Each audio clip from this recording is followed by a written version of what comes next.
Rebirth in India as a Brahmin. This video is purely for entertainment and does not infringe on copyrights or laws. The rights to the novel and image belong to the original author. We do not claim ownership. Don't like waiting and want to listen to this fanfic in full now? Subscribe to our Patreon, where you'll find the best fanfics. Chapter 51 Conditions. He said he was looking for a way, but in fact Shakru had no idea at all. The only landowner he knew was Mr. Sanai. But let's not talk about how far Assam is from New Delhi. Even if it is close, he estimated that Mr. Sanai will not do this favor for him. This has nothing to do with the deep friendship between the two, and has nothing to do with whether Sanai has received modern education. It is purely but that determines the head. Just when Shakru was worried, someone took the initiative to apply for help. This person was none other than Patala, a well-known Indian lawyer whom Shakru met when he invested in Infosys in the United States. When Shakru learned that old Patala came to visit, he was a little surprised, because in his impression, this old man rarely returned to India in the past few years, and spent most of his time in the United States. But no matter anyway, when someone comes to your door, you have to receive them. So Shakru welcomed him out enthusiastically. Mr. Patala, when did you return to India?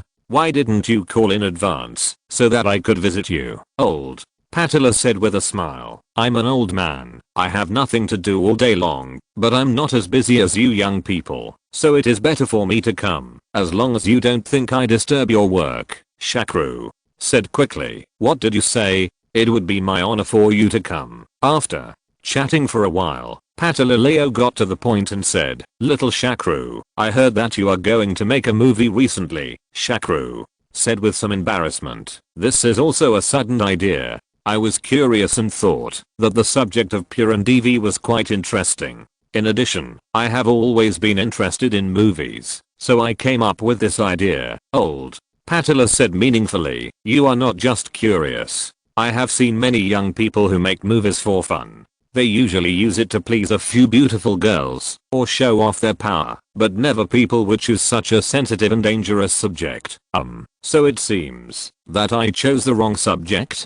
Shakru asked tentatively. Old Patala shook his head and said, on the contrary, I personally like the subject you chose very much, and I think once it succeeds, your profits will be unexpectedly good. Then, the old Patala explained, after all, you are not from Bollywood, so you can't compete with those old film companies in musicals. Moreover, the domestic film market in India is quite special. Although there are many viewers, but the fare is too low, so it's better to explore overseas market. I have stayed in the United States for these years, and I have really seen the reasons for the success of Hollywood. The Hollywood market is not limited to the United States, but also has sufficient influence and appeal in other countries, while Indian movies basically cannot leave India. The only advantage is that Hollywood can't get in. Regarding ticket prices, Shakru is deeply touched. Movie ticket prices in the United States are almost 10 times that in India. A ticket price of $8 to $10 a ticket is still too expensive for Americans, and he doesn't even look at the prices in China.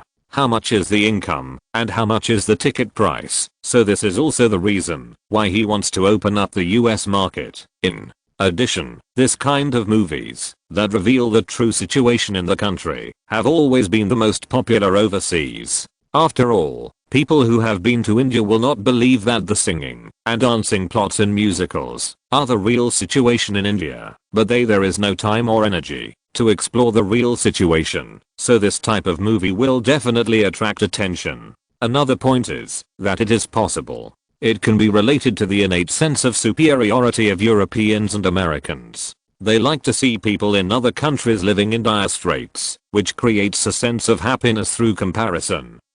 The reason why films such as The Lawsuit and Red Sorghum won awards abroad is partly due to this. Shakru clapped his hands and praised, your insights are so profound. I have vaguely thought of many of the truths you said before, but I have never been able to express them. After hearing what you said today, I finally understood them. I figured out what was going on. Old Patala glared. You little guy, don't fool me. If you continue to speak insincerely like this, I won't help you. You here to help me today? Shakru said in surprise. Of course, otherwise you think I will come to you when I have nothing to do. But I heard that your young director was looking for people in nearby villages to help with filming location, but no one agreed, so I thought come here and help you," old Patala said angrily. Point upon hearing this, Shakru suddenly became energetic and said quickly, "Oh, if you can help me with this matter, it will be a great help to me. Do you have any good ideas?" This time, old Patala was not in a hurry. She leaned back on the sofa and said slowly, "I heard that the Vietnamese coffee here is very fragrant." Knowing the elegant meaning of the song after hearing it, Shakru quickly said, "I'll let Preeti." No, I'll go and make you a drink myself." After a while, old Patara said while sipping coffee, "What good solution can I have? I can only show my old face and let you go to the village where the younger members of the family live to film." Shakru must believe what old Patara said, because with the huge strength of the Patara family, it is normal for there to be several villages next to Delhi. As the elder of the family, old Patara said in short, even if the juniors below are unhappy, they can only cooperate honestly. So Shakru said gratefully, "Thank you so much, old man." Before Shakru finished speaking, old Patara interrupted him and said, "Don't be in a hurry to thank me. I didn't help you for nothing this time. In return, you have to do me a favor." "No problem, just tell me what you want. Even if there is no matter today, I will do it without hesitation," Shakru said, patting his chest. Old Patara said with a smile, "It's not a big deal. My granddaughter Amisha is about to have summer vacation. She plans to travel around various cities, but I can't accompany her with my old arms and legs. So, I hope you can accompany Amisha to play for me. What do you think? You won't refuse such a good job, right? P.S. Recommend the new books of writers in the same group and questions group. Little Scholar of 5 Dynasties, Great Traitor in the Late Ming Dynasty, Reversal of Sui in Tang Dynasties, Iron-Blooded Kinsong, Terminator of Heroes, the first young master of the Tang Dynasty, Qianjiao Washang and Huan Tzhi. This author seems to be a girl. Chapter 52, Rat Temple. As soon as he heard old Patala's words, Shakru felt his stomach ache. To be honest, this so-called help is definitely not a bad job. On the contrary, being able to travel with a little beauty, especially the little beauty from the Patala family, is definitely a beautiful thing that many men dream of. But the problem is that it is clear that old Patala did this with bad intentions, because since he time traveled, he has encountered similar situations once or twice and has already formed a conditioned reflex, but he really can't refuse this request. Firstly, it's because this is old Patala helping him. Secondly, he has a good impression of Amisha, and thirdly, he also wants to go out for a walk. So he nodded and agreed. "No problem, I will take care of this matter. I guarantee that Amisha will be happy during this trip." The two chatted for a while, and the old Patala suddenly asked, "Little Shaklu, I see that you have recently hired a group of beautiful Soviet bodyguards. Will you also go to the Soviet Union to find a wife in the future?" Shakru replied seriously, "This is definitely impossible. After all, I'm an Indian, so my marriage must conform to Indian traditions." These words are not that Shakru is fooling old Patala. This is what he says from his heart. Although he does not like the country of India, he is still very satisfied with his current identity. So in order to work more in India in the future, if he wants to continue mixing well, he must follow Hindu traditions, and his wife must be an Indian, a Hindu, and a high caste. Of course, this is the request of the wife, lover, so there is no need to be so strict. After hearing Shakru's answer, old Patala was very satisfied, so he said with a smile, "That's good, that's good. Okay, the coffee is finished, and the matter is settled. I won't disturb you once you're done working. Just ask your director to go to Mecca village. I've already said hello, just before leaving. Old Patala warned you again. I advise you to make your film as soon as possible and release it as soon as possible. Taking advantage of the current chaos, no one can spare their hands to take care of you. You can also find someone to help you go through the review. Otherwise it will be difficult to wait until the situation stabilizes." Shakru understands what old Patala means very well, because now is the critical moment of the Indian election. whether it is the Congress Party or the People's Party. If anyone openly interferes with this film, it will be tantamount to publicly giving up the votes of a section of lower caste voters are something neither party is willing to give up. When the election is over, the first thing the Prime Minister will have to face is a huge mess. Due to the disintegration of the Soviet Union, India has lost its largest financial supporter. At the same time, due to the outbreak of the Gulf War and the rise in international oil prices, India has already the small foreign exchange reserves cannot be spent at all to support the import demand for necessities such as oil, pesticides, steel products, and edible oils. It will inevitably face the most serious balance of payments crisis. This is the objective reason for India's major economic reform in 1991, and it is also the development opportunity that Shakru has been waiting for. Otherwise he would never invest in Infosys. Facts have proved that Shakru's memory and judgment were correct. On June 21st, the Congress Party won again. Rao, the new chairman of the Congress Party, successfully took office as the 9th Prime Minister of India. At this point, India became independent. For the first time since then, a politician from southern India has assumed the power of Prime Minister. As soon as he came to power, the first thing he did was to carry out drastic economic research and reforms. At this time, Shakru also ushered in his summer mission, accompanying Amisha on a trip to famous Indian cities. Obviously, Amisha had a very good impression of Shakru. As soon as she returned to Delhi, she came to Shakru's villa to discuss the travel route with him. Brother Shakru, I want to go this time. Jaipur, Jodhpur, Jaima, Pushkar, Agra, Jhansi, Kolkata, Ellora, Goa, Mumbai, Chennai, Cochin and Mysore. Do you think 1 month can be enough? Let's go as far as possible. At worst, we won't be able to finish this trip. I will continue to accompany you on your next vacation, but there is still one place I really want to go to. Shakru said with a smile. Amisha asked curiously, Brother Shakru, where are you going? Bikaner. Amisha frowned and asked, Bikaner? Is there anything interesting there? I only know that it seems not far from the golden city of Jaisalmer. Shakru said mysteriously. Bikaner itself is indeed not much to see, but there is a temple there, which is quite unique. The gods worshipped in it are probably unique not only in India, but also in the world. But it's not for the faint of heart. It's easy to get scared. Amisha, who has just turned 16, is the age when young and naive people are most irritated.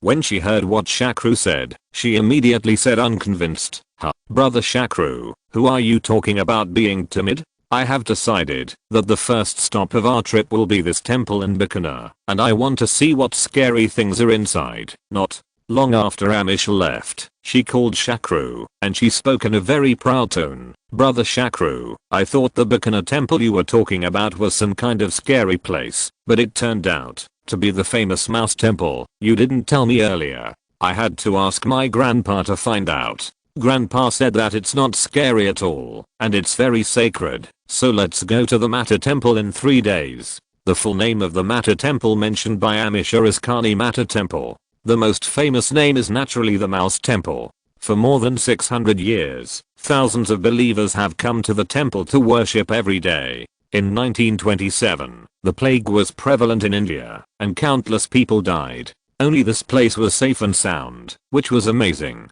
The Mouse Temple is located in Bikaner in northern India, and is a famous landscape and cultural heritage of India. According to legend, in the 14th century, Shiva sent the goddess Durga to the world to help the poor and the sick.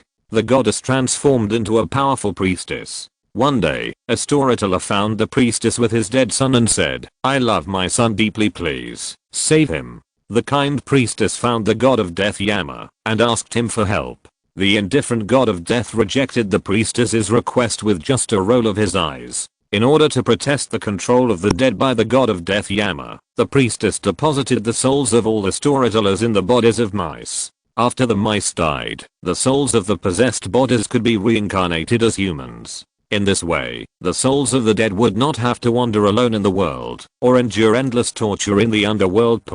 In order to prevent the souls of their loved ones from hiding and wandering around, the descendants of the storytellers built this temple specifically for mice. They believed that the mice running in the temple were their deceased relatives. They also believed that after they died, they would be transformed into mice and live in this temple safely. PS. I advise everyone not to look for pictures of this temple, otherwise don't blame me if you are disgusted. Chapter 53, Cowardly as a Mouse, Hiduotu Gangzi Jinkson. Rats galloping is a classic scene from Hollywood horror movies. Countless rats swarmed out of the gutter, all of them with fierce eyes, like thousands of cold stars. Like locusts they trample over the unlucky woman, usually the beautiful vase who dies young. Her screams made every audience in front of the screen feel the same horror. Suddenly, a rat with stiff hair got into her O-shaped mouth and twisted its butt playfully. The woman's mouth was wrapped around the rat's fat torso, swollen like a grenade ready to explode, and its flesh and blood were mutilated at any moment. After a while, there was only a long tail left in the mouth. It's a close-up of the actress's twitching and ferocious facial muscles. The director hides the picture in black. The voiceover was still unyielding, and with a sudden sound, he told the audience that the mouse had completely penetrated the house. The scenes of rats swarming in the movie were synthesized by computers. The director probably didn't know there was a place in the world where he could make his movie more realistic and terrifying. It is a rat temple in northern India. From the outside, this rat temple looks extremely clean and has no smell. The silver door is engraved with animal and plant patterns. One of them is a group photo of pigeons and rats competing for food. No admission fee, but you must take off your shoes to enter. Most foreign tourists take off their shoes outside the temple, while locals put their shoes inside the door at this time. Amisha took off her shoes and said to Shakru, "Brother Shakru, you are really lying to me. What's so scary about this place? Look at how clean it is and how good the air is. It's really a good place to travel." Shakru replied nonchalantly, "Isn't it too early to start talking nonsense before you even enter the gate? Please don't scream in fright later." The four people walked into the main entrance while talking and laughing. Behind the door is an open space the size of a basketball court, paved with black and white marble tiles. There is a dense net above the head, allowing nothing but sunlight to penetrate. Directly in front is the main temple. The entrance hall is very deep, and you can vaguely see the golden statues inside. There are several enamel basins in the open space on the left, filled with water or milk. Behind the drinking area is the canteen, where a worker is cooking something in a large pot. Several women in brightly colored saris chatted away. The priest in white clothes lay barefoot on the steps in front of the temple and slept. A boy stood by the wall, as if chasing something. And my location is in the middle of the open space with direct sunlight. If this is all true, then this is just an ordinary Indian temple, but what makes this place unique is that you must add the real owner of this place to the description just now, and then you will the visual and auditory sensory impact you will feel is definitely much more real and exciting than sitting in a theater and watching a horror movie. The dense net in the sky prevents rat-loving birds from harming them. The mice that have lost their natural enemies no longer need to be timid. Instead, they swing their long tails and scurry around. The famous idiom used to describe the relationship between man and mouse has to be slightly modified here. When the mouse crosses a street, everyone gives way.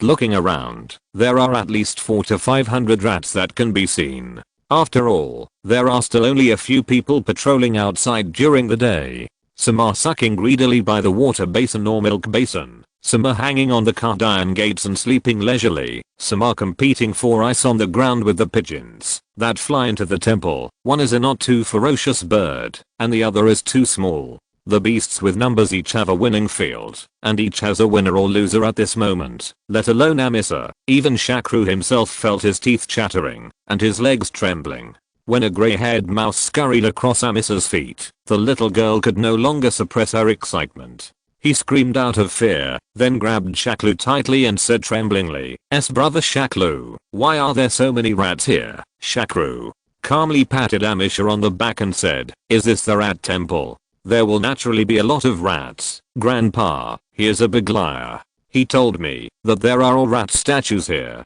There is not a rat at all. It is not scary at all. That's why I came. I didn't expect it to be like this.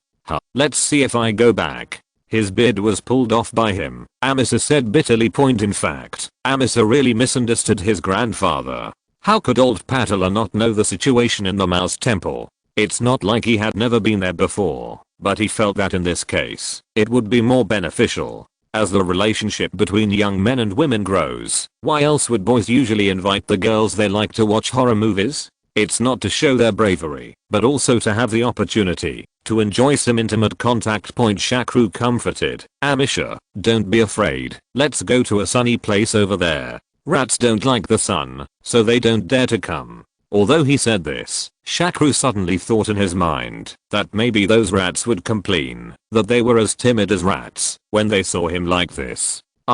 No, they should be worse than rats at this time. It was not just Shakru and the others who hid in the sun, but also some tourists. In sharp contrast to them, the locals in those temples obviously truly regarded the rats as their own relatives. The boy in the canteen is making porridge for the mice. Another worker moved a tree root full of holes, and the little mice happily drilled through the tree holes. This was their veritable Disneyland. The women chatted and scattered the newly harvested rice on the ground. The two mice at the feet of the priest in white were fighting until they stood up. The boy by the wall was playing hide and seek with a mouse, and from time to time he used his little hands to touch the fearless pet. Although this description looks sunny, the actual situation is definitely not so beautiful. Even Amisa, Kabiva and several female tourists couldn't help vomiting. At this time, a staff member came over with a cleaning tool, cleaning up the vomit of the ladies, and advised, don't be afraid, there are holy rats here, they won't hurt people, and according to our local customs, if you are stepped on by a rat in the rat temple, it will bring good luck for the day. In addition, the Rat King will appear in the main hall today, so don't miss the opportunity. If you can get the touch of the Rat King, it will be the greatest honor in Bikana. P.S. I'm so sick of writing these few chapters. I have decided that I will never write such heavy tasting plots again. Now I really admire those full-time writers who write about supernatural things. They are really brave. Chapter 54 White-Haired Rat King. After the staff finished speaking, the tourists who had gathered under the sun suddenly started talking. Someone said, since we are all here, we have to go see the statues. We can't come all the way and just stop at the gate. Just turn around and go back. Amisha hesitated for a while, then pulled Shakru and whispered, Brother Shakru, how about we go in and have a look too? Shakru smiled and said, what, you are not afraid now? I think what they just said makes sense. We have come all the way to Bikana. We can't just go to the gate and not even enter the main hall. Then we can't let Grandpa laugh to death when we go back. Amisha muttered. Shakru nodded and said, okay, but be prepared. It will definitely be scarier inside than outside. As long as Brother Shakru is by my side, I won't be afraid. Amisha said firmly, holding Shakru's hand tightly. After a few minutes, the tourists finally reached a consensus and planned to enter the temple to find out. But at this time, the priest in white came over and said, hello everyone. Everyone is welcome to enter the temple to worship, but we have a rule here. I must let me make it clear to everyone in advance that in the temple, anyone who tramples or crushes the holy rat must buy a gold or silver rat statue and place it in the temple as a punishment. Although this request was a little weird, no one objected. Firstly, since Sid was here, you have to follow other people's rules. Secondly, who wants to step on a mouse? Everyone is wearing no shoes and bare feet now. If you step on or even kill a mouse, the feeling, hiss, is simply unimaginable. Just when Shakru was thinking wildly, he suddenly heard a scream from Amisha beside him. She tugged on Shakru's clothes, pointed at a woman not far away and shouted, oh my god, she is actually drinking rat's milk. That's the milk basin used by rats. The priest at the front of the team said nonchalantly, what's the matter? All of us here eat the same things as the holy rats. They are our relatives. When eating among relatives, you need to separate your meals. Plate or mite in a plate. There was nothing wrong with these words at first, but coupled with the scene in front of him, Shakru suddenly felt a little uncomfortable in his stomach. After this little episode, the tourists began to follow the white-robed priest into the main hall. Because rats don't like sunlight, the temple was extremely dark, and the corridors were extremely narrow. For a moment, Shakru felt like he was visiting a haunted house in his past life. Amisha, who was walking behind, said tremblingly, Brother Shakru, it's so dark in here. Shh, keep your voice down. Didn't you see that there are several sleeping mice next to you? Don't wake them up. Shakru whispered. It makes sense for Shakru to say this, because compared with the inside, the number of rats outside is almost negligible. There are countless rats lying and squatting in the narrow corridor leading to the main hall. Every step they take you have to be careful, for fear of stepping on them. Every step is thrilling. It is like a mine war and a tunnel war. Although it was only a few dozen steps, it felt as if we had walked for half an hour. After our eyes slowly adapted to the faint light inside, everyone finally reached the main hall point. As soon as he entered the main hall, the first thing that caught his eye was not the statue of the god, but the densely packed, overwhelming rats. At this point, Shakru finally believed that it was true that there were 20,000 rats in this temple point. Just when everyone's teeth were chattering and their whole bodies were trembling, the priest in white suddenly shouted excitedly, "Everyone, please kneel down and worship. The Rat King is here." I have heard before that the white-haired Rat King here is extremely aggressive and rarely comes out of its burrow during the day. It usually only comes out for inspection at night, so seeing it once during the day is considered extremely rare by the locals. Big luck. Shakru looked in the direction where the white-robed priest was worshipping and saw a statue of Ganesha in the middle of the temple. Ganesha is the god of wealth in Hinduism, but he couldn't figure out why elephants were enshrined in the rat temple. Next to the statue are filled with silks, flowers, millet and other sacrifices offered by believers. Several huge black-haired rats are squatting in the tribute baskets and chewing flowers happily. The one in the center is a big white-haired rat. While Shakru was observing, he suddenly discovered that the small mung bean-like eyes of this Rat King actually gave out a cold gaze like a cold star. He glanced at him coldly. Shakru suddenly felt cold all over and hurriedly he closed his eyes, squatted down, and breathed heavily. Amisha, who was beside her, patted Shakru on the back and asked gently, "Brother Shakru, what's wrong with you? Are you okay?" Shakru rubbed his temples, then stood up slowly and said, "I'm fine, Amisha, let's go out. I can't stand it here." After walking out of the mouse temple, Amisha teased Shakru and said, "Brother Shakru, I didn't expect that you are less courageous than me. Before you came here, you always said that you were afraid that I wouldn't be able to stand it. But in the end, it was you who couldn't stand it first." Shakru smiled bitterly and said, "Yes, I too overestimated my endurance. It was fine outside, but as soon as I entered, I found that scene and the sound of mice squeaking in my ears. I just can't stand it anymore. If I stay a little longer, I might have to spit it out like you. Brother Shakru, please stop talking. I feel cold all over when I think about it now." Amisha said with lingering fear, while rubbing the goosebumps on her arms. Then she seemed to suddenly think of something and asked, "By the way, Brother Shakru, aren't rats harmful organisms that spread diseases? How come these priests and staff in this temple are fine? They all eat from the same plate as rats. And it is said that during the Great Plague in 1927, this was the only place in northern India that was fine.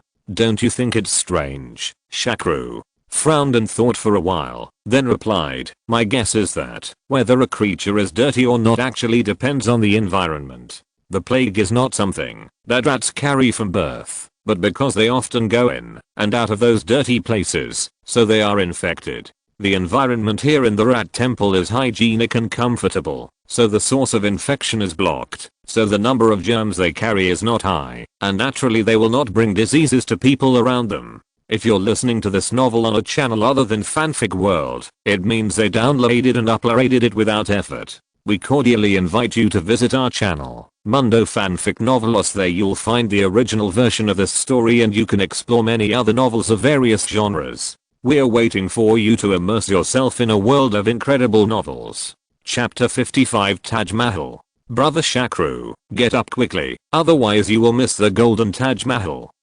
When Shakru was drowsily sleeping, he heard Amisha's knock on the door. Since the two of them had suffered a tragic blow at the Rat Temple in Bikaner, this time they planned to go to a place with beautiful scenery to relieve their hurt mood. So they came to India's most famous attraction, the new 7th place in the world. A great miracle. The Taj Mahal was called a tear on the cheek of eternity by the great writer Rabindranath Tagore. Although many students voted for me to write about weird scenic spots, Please let me finish writing about the Taj Mahal first. After all, the cover of this book I made by myself is a Taj Mahal. The golden Taj Mahal mentioned by Amisha is actually a very unique sight of the Taj Mahal itself. Since the entire main body of the Taj Mahal is made of pure white marble, it becomes more beautiful during the day with the morning light.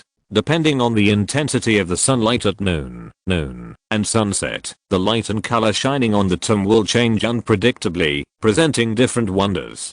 It is brilliant gold in the morning, and dazzling white under the daylight. Under the setting sun, the white Taj Mahal gradually changes from grey and golden to pink, dark red and light cyan, and then turns to silvery white under the moonlight. The white marble reflects the light blue fluorescent light, giving people a fairyland-like feeling. So some people say that, if you don't see the Taj Mahal, you haven't been to India. If you don't come to the Taj Mahal under the moonlight, you haven't been to the Taj Mahal point. Therefore, the Taj Mahal has become the only attraction in the world with different ticket prices for morning, noon, and evening tours. It only costs 30 rupees during the day, 110 rupees before 7 am, and at night, you have to pay a terrifying 1500 rupees. This is the price for local Indians. Even if foreign tourists come during the day, the ticket price is 750 rupees, and it will increase proportionally during the rest of the time. When it comes to Friday, you won't be able to get in, even if you have money, because the Taj Mahal is closed every Friday, and is only open to MSL.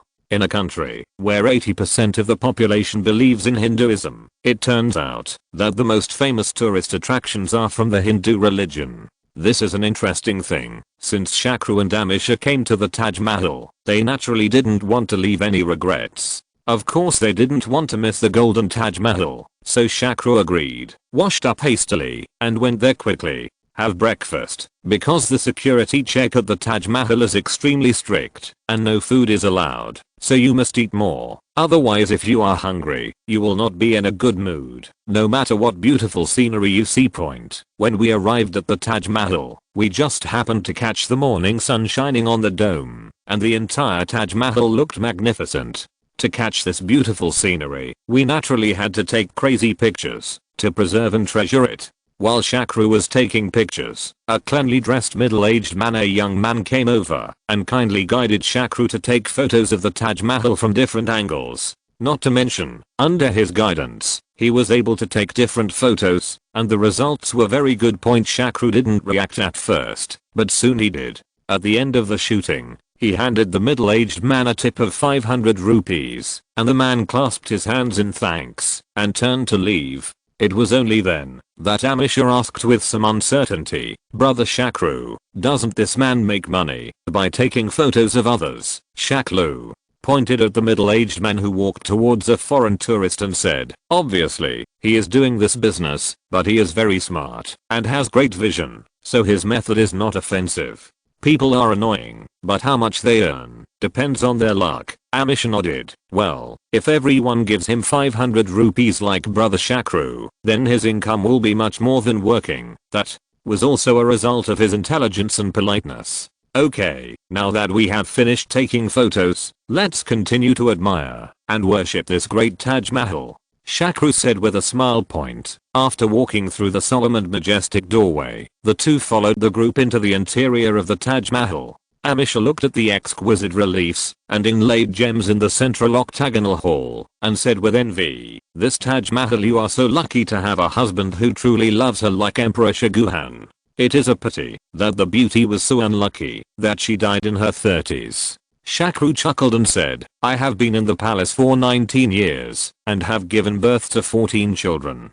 I'm pregnant almost every year. If I can live in this state for 19 years, my body is already very good," Amisha said with some embarrassment. Well, people at that time didn't know how to prevent pregnancy, otherwise it would definitely not be like this. Perhaps Amisha herself felt that this reason was too far-fetched, so she changed the topic and said, "Brother Shakru, you said that if Emperor Shah really built an identical black mausoleum opposite the Taj Mahal, how spectacular that is. Just building this Taj Mahal has depleted the Mughal dynasty's treasury. How can there be money to build a second one?" Shakru sighed. In fact, even if Shakru has money, there was no chance for him anymore, because after that he was conspired to usurp the throne by his own son. The two were chatting and shopping, and soon it was noon. At this time, it was natural to go out, to take pictures of the white Taj Mahal, so Amisha took out a pair of white socks from her small bag, and handed it to Shakru. Shakru brother, put it on quickly, we have to go out and take pictures. It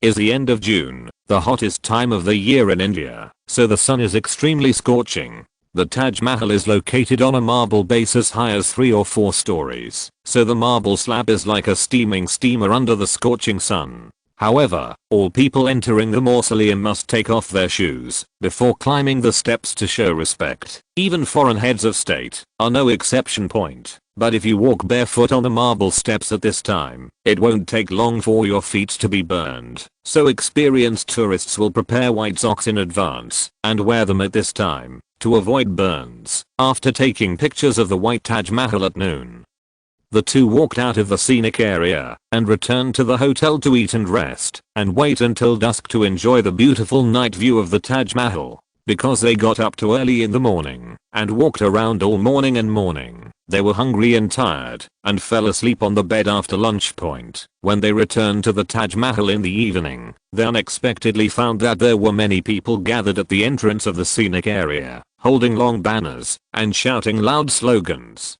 Shakru walked closer curiously and took a leaflet they distributed.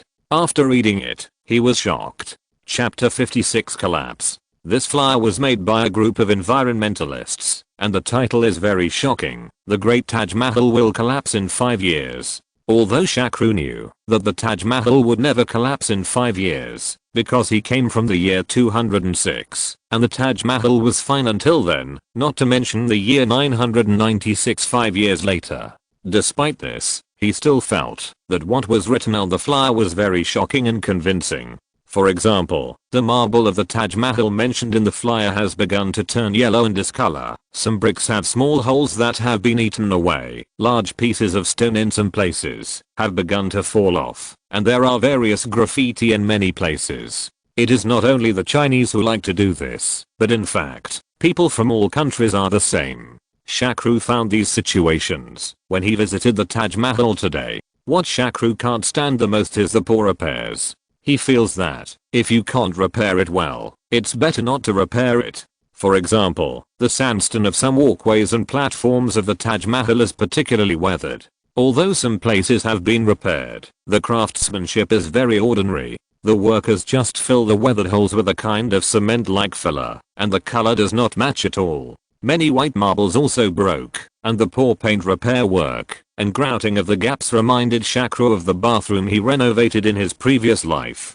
Lawyer Meter, the maker of the leaflet and the initiator of the Save the Taj Mahal campaign, also found the reasons for these situations. The first is an oil refinery upwind of the Taj Mahal. Lawyer Meter believes that the refinery emits a large amount of sulfides that form acid rain, causing the white marble of the Taj Mahal to turn yellow. Meter even described it as marble cancer. For this reason, Meter applied to the court, stating the importance of the Taj Mahal to India's cultural heritage, and as a tourist attraction, its economic benefits far exceed those of a small refinery. He hopes that the surrounding areas of the Taj Mahal, including iron foundries and other small factories that cause pollution, will be closed, relocated, or forced to install cleaning equipment to clean the city of Agra where the Taj Mahal is located. The Yamuna River was originally part of the beauty of the Taj Mahal. The location of the Taj Mahal is where the Yamuna River turns sharply, which not only slows down the speed of the water flow, but also greatly reduces the erosion and scouring of the riverbed by the water flow. Moreover, the sparkling water is like a mirror, reflecting the sunlight on the white marble, which is very charming.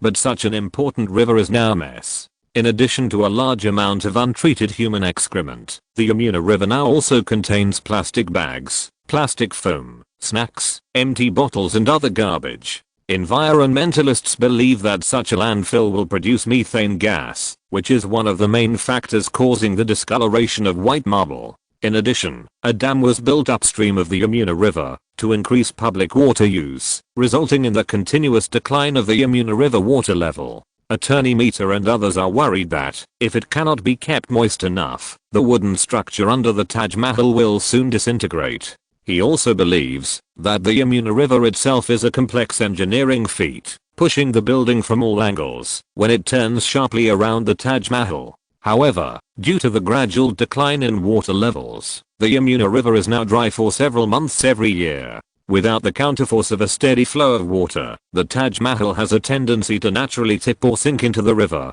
In order to maximize the tourism benefits, the Uttar Pradesh government decided to spend $100 million to improve the tourism hardware environment around the Taj Mahal, including building a heritage corridor near the mausoleum.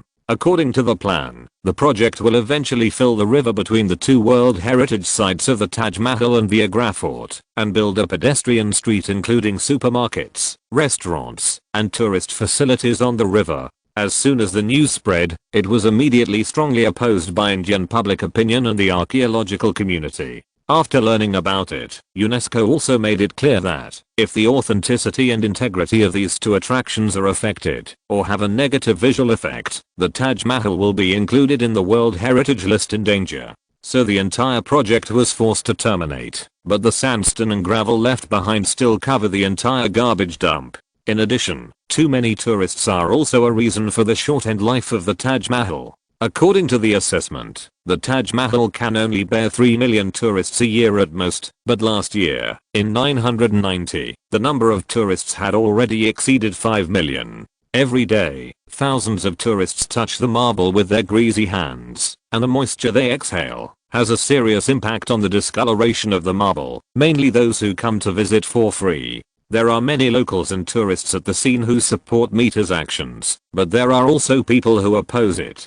They are the owners and workers of nearby factories. They believe that, if hundreds of small brick kilns, ironworks, glass factories and refineries in the surrounding area are closed to reduce air pollution, it will seriously hit the local economy. The livelihood of the entire alog cannot be destroyed for the sake of a Taj Mahal. Moreover, they believe that the pollution emitted by factories only accounts for a small part of the entire city's emissions, and the larger part comes from car exhaust and power stations. They even believe that most of the defects of the Taj Mahal do not affect its overall beauty. In some ways, yellowing and staining add to its beauty, just as a handmade rug has certain imperfections that enhance its aesthetic, or an antique patina on furniture has scratches or blemishes that make it more distinguished. Shakru naturally sneered at this bizarre and shameless argument, but after all, he was not a real Indian. He would not care too much about this kind of thing, but Amazon next to him was obviously different from him.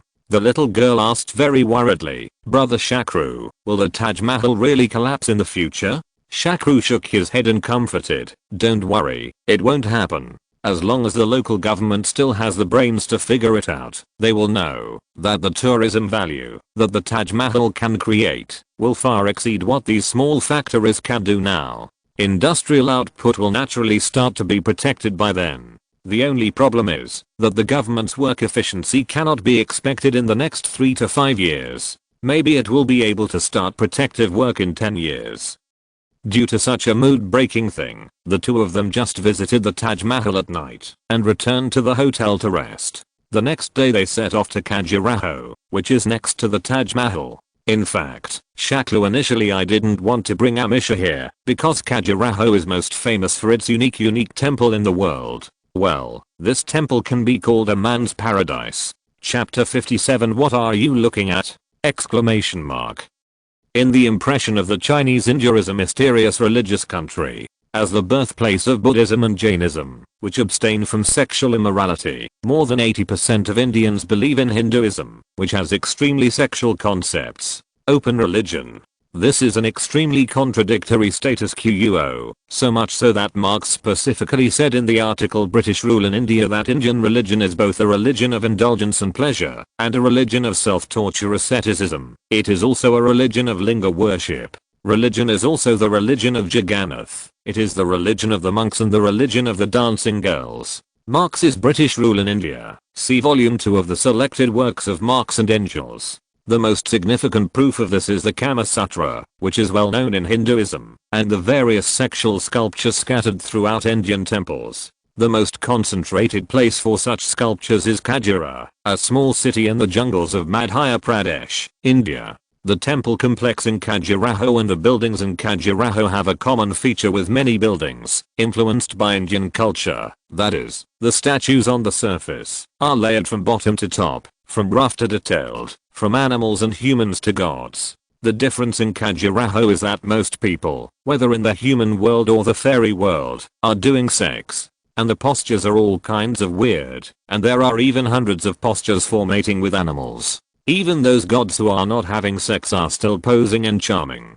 The reason why this place is famous is largely because the temples are full of sculptures related to it inside and outside. Therefore, this place can be regarded as the place that men most want to visit. At the same time, this is also the reason why Shakru does not want to bring Amisha here. It is just right to bring his beautiful swallows, but what he did not expect is that Amisha is interested in the interest here was actually greater than his. Shakru was speechless about this, so he advised, Amisha, it is not suitable for a little girl like you to go there. I will take you there when you are older.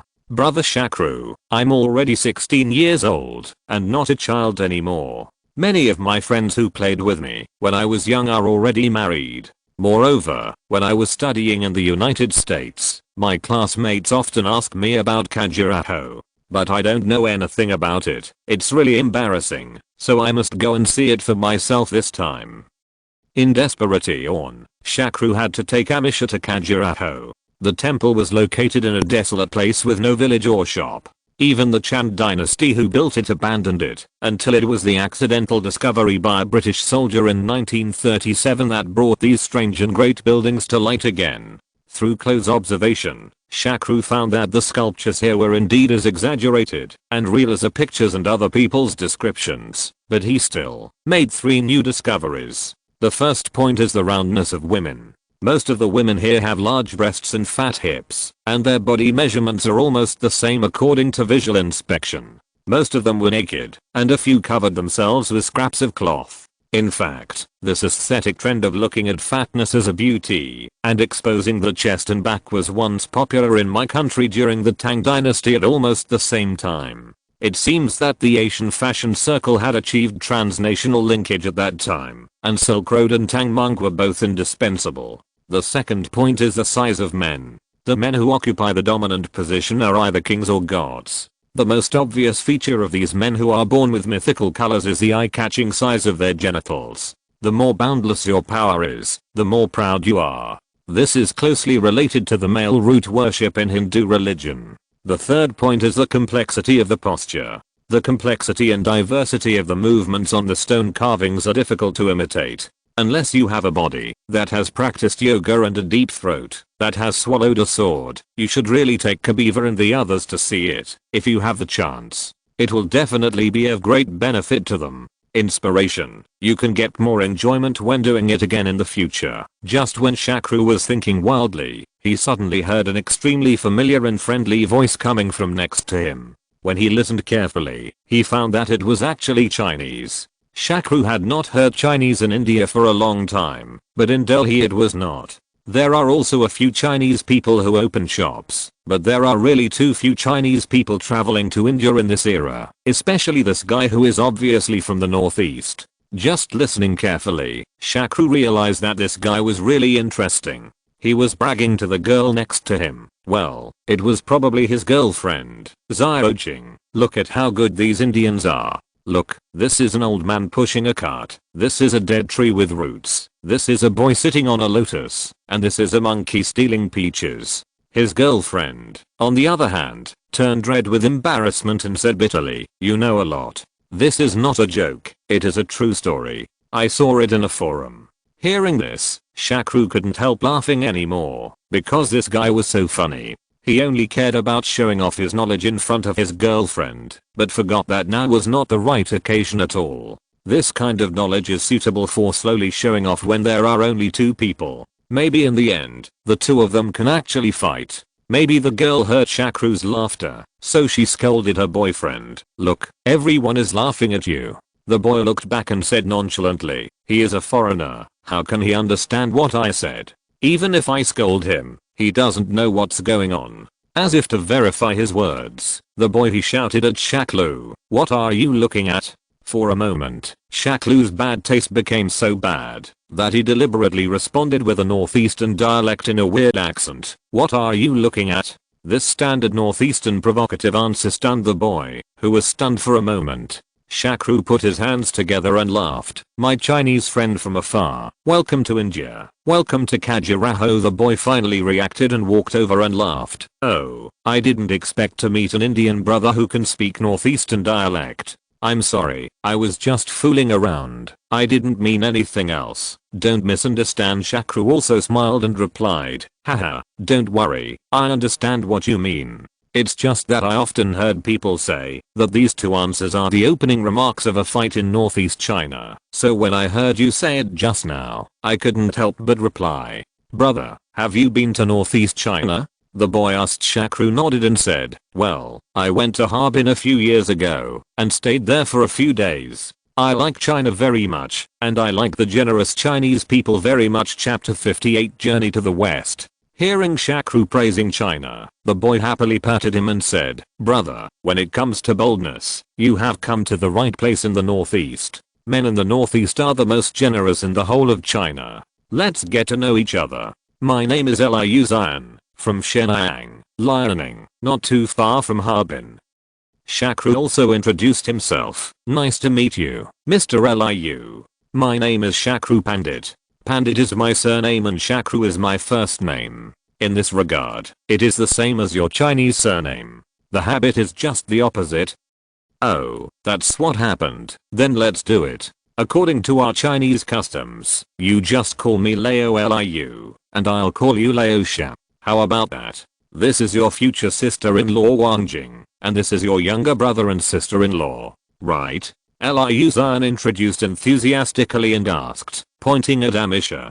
Shakru quickly explained, "How old am I? How can I get married? This is my friend, Amisa Patila, who is studying in college in the United States. It is summer vacation, and I'm traveling with her. Your sister-in-law and I are also traveling. Although there are not many delicious things in India, there are indeed many interesting attractions, especially here. It is really eye-opening." "Hey, Liu Sha, what do you mean? Why did people in the past carve these embarrassing things?" Liu Zion asked curiously. Shakru thought to himself, "Why are you still blushing? I didn't notice it at all." The whole world almost heard the shouting just now, but he still explained. About this, there are generally three opinions. The first explanation is that this is ancient times, a way of enlightening sexual knowledge. Indian male and female students have always studied in separate schools, and these temples are open-air classrooms for boys. What is love, and how to do it is obviously an important lesson in their life book. The second theory is that this is to please Indra, the rain god. According to myths and legends, it is the favorite of this god. In order to have enough rain to water their crops, people carved things that the rain god liked to please him. The third argument is that this is the secret path of ancient monks' practice. This is a touchstone. Only those who remain unmoved by great desires are qualified to achieve nirvana and perfection. After listening to Shakru's words, Liu Zion said thoughtfully, "I think your second statement is the most likely, because I heard that the biggest god in your Hindu religion is called Shiva, and he just likes it. And it's so powerful that once you do it, it can last for 100 years. It's said that your Ganges is formed by the ejection of water." Shakru said dumbfounded, "Old Liu, where did you hear these fallacies? Remember, don't say this to others in the future, otherwise you will be beaten. In fact, Shiva is with the goddess Parvati. Entering the supreme yoga meditation and practicing Tantra means that God and I are united in the mind and have been practicing together spiritually for 100 years, but it is not 100 years. Liu Zion slapped his forehead. "The trouble you are talking about is actually that." Wang Jing next to him couldn't stand listening anymore, so she pinched him and said, "You can't talk about anything else." Shakru took this opportunity to change the topic and asked, "Brother Liu, why do you and your sister-in-law think of India? It seems that not many Chinese tourists come to India." This time, Liu Zion seemed a little embarrassed and did not rush to answer. Instead, Wang Jing glared at him first, and then said, "It's not like this guy. He was obsessed with watching the TV series Journey to the West. He said he wanted to go to the West to learn the scriptures. Then he dragged me to India. As soon as he heard this, Shakru understood that this most classic 1986 version of the TV series Journey to the West was only officially released in 1988 and soon became popular all over the country. Now it is 1991, so there are fanatical fans following the TV series. It is also normal for the footsteps to reach India, the destination of Monk Tang's pilgrimage to the West. So he clasped his hands together and said, "May I ask if this elder is Master Xuanzang who came from the Eastern Tang dynasty to my Lian temple to obtain the Tripitaka Sutra?" Liu Zion was shocked. "No way, you have even read Journey to the West?" Shakru nodded and said, "Yes, didn't I just say that I went to Harbin once and watched 2 episodes there by chance? I found it very interesting. So I rented the videotape and recorded the entire 25 episodes from beginning to end. I watched it again, and the only regret was that I was in a hurry and didn't get this videotape back." Amisa on the side asked curiously, "Brother Shakru, is this TV series so good? It's better than Superman?" Shakru smiled and replied, "Journey to the West and Superman are 2 completely different types of things, but I guarantee that if you read Journey to the West, you will definitely like it. When I have the opportunity, I will buy a set and give it to you." Liu Zion said carelessly, "What chance do you have, that Sister Amisa? I will make a call soon and have someone send you a set from China. By the way, it seems that it can only be sent to your capital, New Delhi. Will that work?" Amisa smiled and replied, "Then I would like to thank Brother Liu first. Brother Shakru and I happen to live in New Delhi." "That's good. Maybe if it's quick, you can receive it when we return to New Delhi. By the way, Laosha, I have a question that I haven't quite understood. My original intention when I came to India was to go to the Great Lion Temple, but when I arrived in India, no matter who I asked, they all said there is no such place. What the hell is going on?" In fact, Shakru, who had traveled through time, had also been puzzled by Liu Zion's question and had specially investigated it. So he explained, "The Great Lion Temple does not exist. The prototype of the Great Lion Temple in the TV series is the Nalanda Temple located in Lachajal. This is where Master Xuanzang, Master Hufa, and Master Yijing once came from afar to study. It is also the largest Buddhist college and the highest Buddhist institution in ancient India.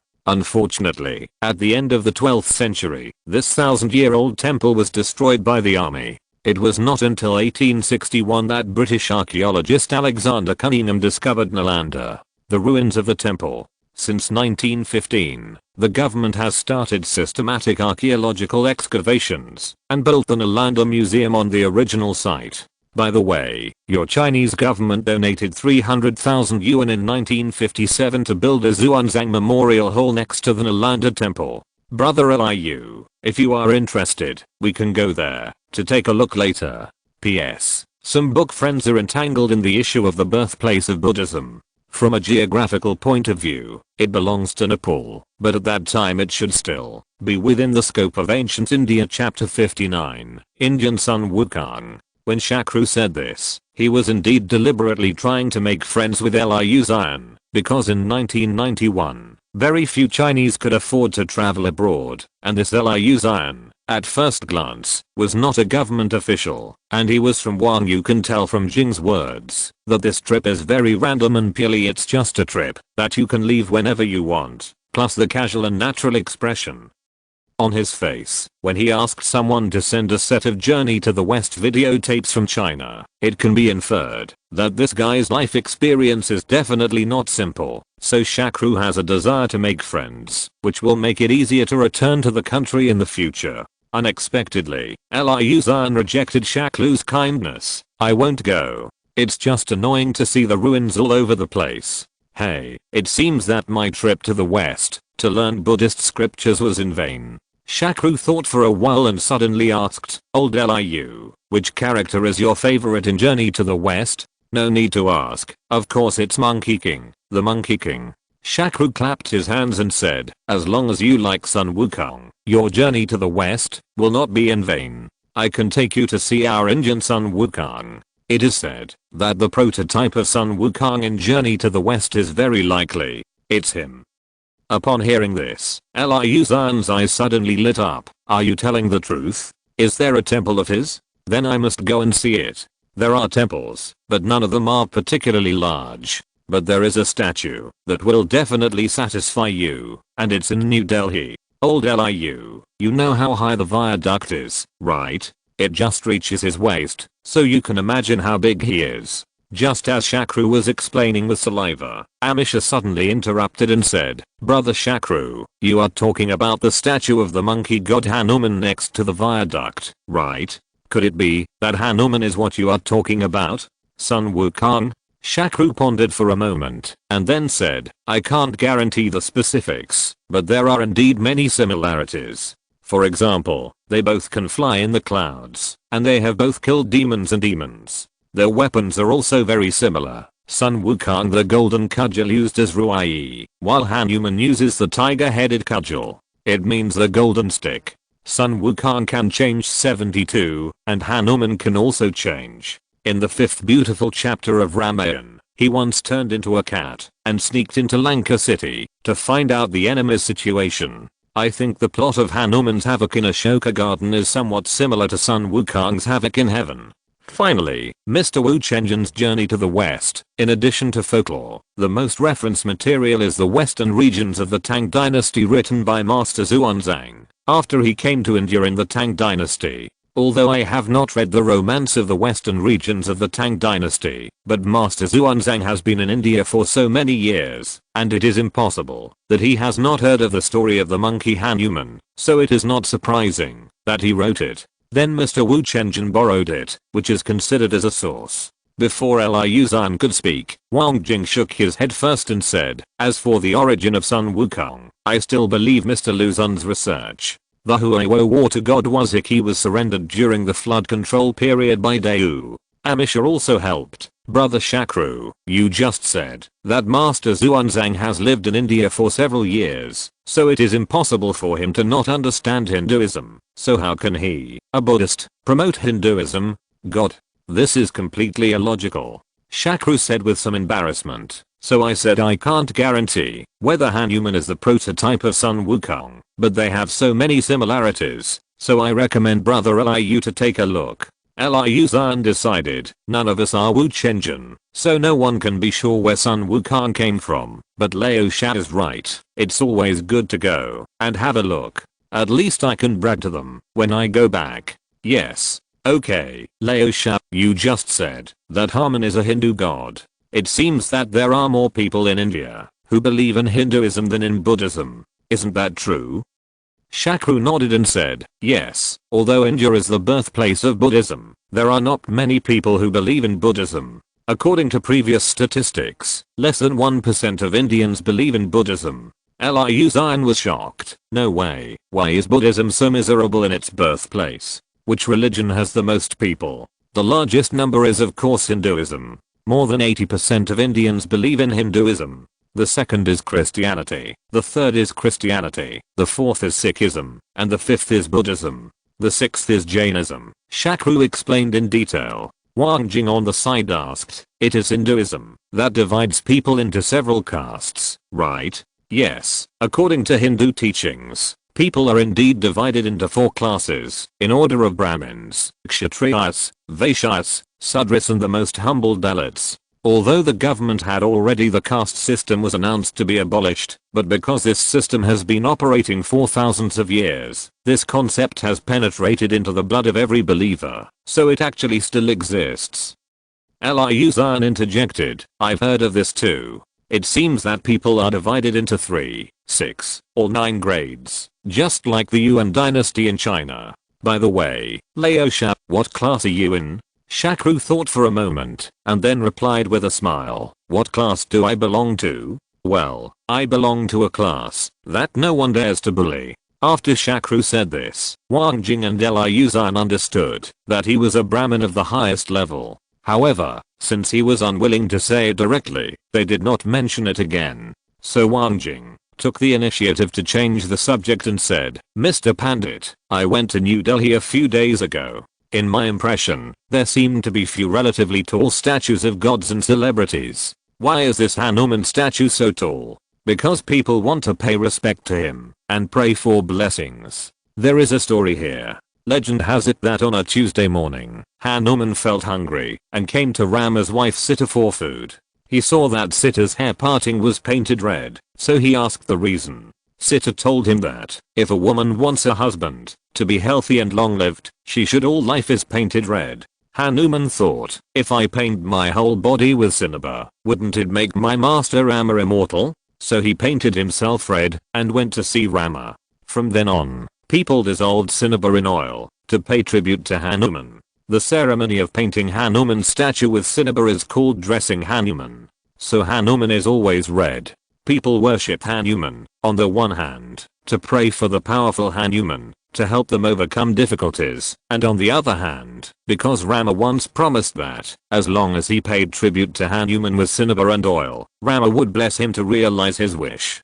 P.S. Except for the initial greeting, the four people behind were communicating in English, so there was no communication barrier, which I neglected before. Chapter 60, Snake Temple. After listening to Shakru's introduction, Liu-zhan was very excited, although I don't know if this Hanuman is Sun Wukong. He looks very powerful. Liu-shan, when are you going back to New Delhi? Take me with you then. Look at this statue, and then I'll treat you to a big meal.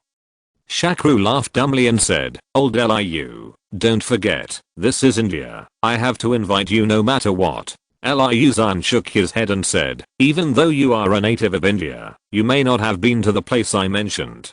It is a new restaurant opened by us Chinese Cantonese in New Delhi. The snake meat soup in it is very authentic. Wang Jing poked Liu-zhan on the side and said, don't talk nonsense. Indians don't seem to eat snake meat. Shakru explained with a smile, we Indians do not kill snakes. Because in Indian mythology, snakes symbolize longevity, fertility and wealth, and the great god Shiva is often surrounded by snakes. They are the messengers of the great god. India there are many snake temples in various places, and stone sculptures of snakes are enshrined in the temples. We don't eat snake meat, but we usually eat it when offering sacrifices in snake temples. This is a way of worshipping the snake god. We believe that eating snake meat will transfer the intelligence of the snake god to ourselves. By the way, it sounds like the snake festival is coming soon. Liu, are you interested in seeing it? Snake festival, this snake and festival is so interesting, I have to go and see it. Liu-zhan said excitedly. As a girl, Wang Jing was a little scared. Didn't you just say you were going to New Delhi to see the Hanuman statue? Why did you change your mind in the blink of an eye? Liu-zhan replied, we just got off the plane from New Delhi a few days ago. It's too early to go back now. Let's wait until we return to New Delhi. And didn't I just say from Liu-shan that the snake festival is coming soon? If you don't go now, you won't be able to catch up. At this point, he seemed to suddenly think of something and said teasingly, I see, you are not still afraid of snakes. Wang Jing blushed a little but said stiffly, what's wrong with girls who are afraid of snakes? There's no one who isn't afraid of those things, right Sister Amisa? Obviously Wang Jing was looking for foreign help. It is a pity that her foreign aid was not helpful at all. Instead, she said, as Brother Shakru just said, we worship the snake god, so we are not afraid of it. I even took a photo of a python wrapped around my body. Sister Wang Jing, the snakes in the snake temple are very docile, and they won't hurt you, as long as you don't anger them. After the persuasion of several people, Wang Jing finally agreed to go to the snake temple in the northern city of Amritsar to participate in the annual snake festival. Before entering the snake temple, she saw countless snake shamans swarming outside. In busking, this annual snake festival is also the most important day of the year for snake shamans, and basically everyone can make a small fortune on this day. Looking at these cobras dancing to the sound of the snake shaman's flute, Liu-zhan asked curiously, Liu-shan, why did I hear that these snakes are actually deaf? How can they understand the flute? The rhythm of Shakru explained with a smile. We know that snakes have no external ears, but only inner and middle ears. They cannot hear air-conducted sounds. They are not much different from deaf people. No matter how melodious the music is, snakes cannot hear it at all.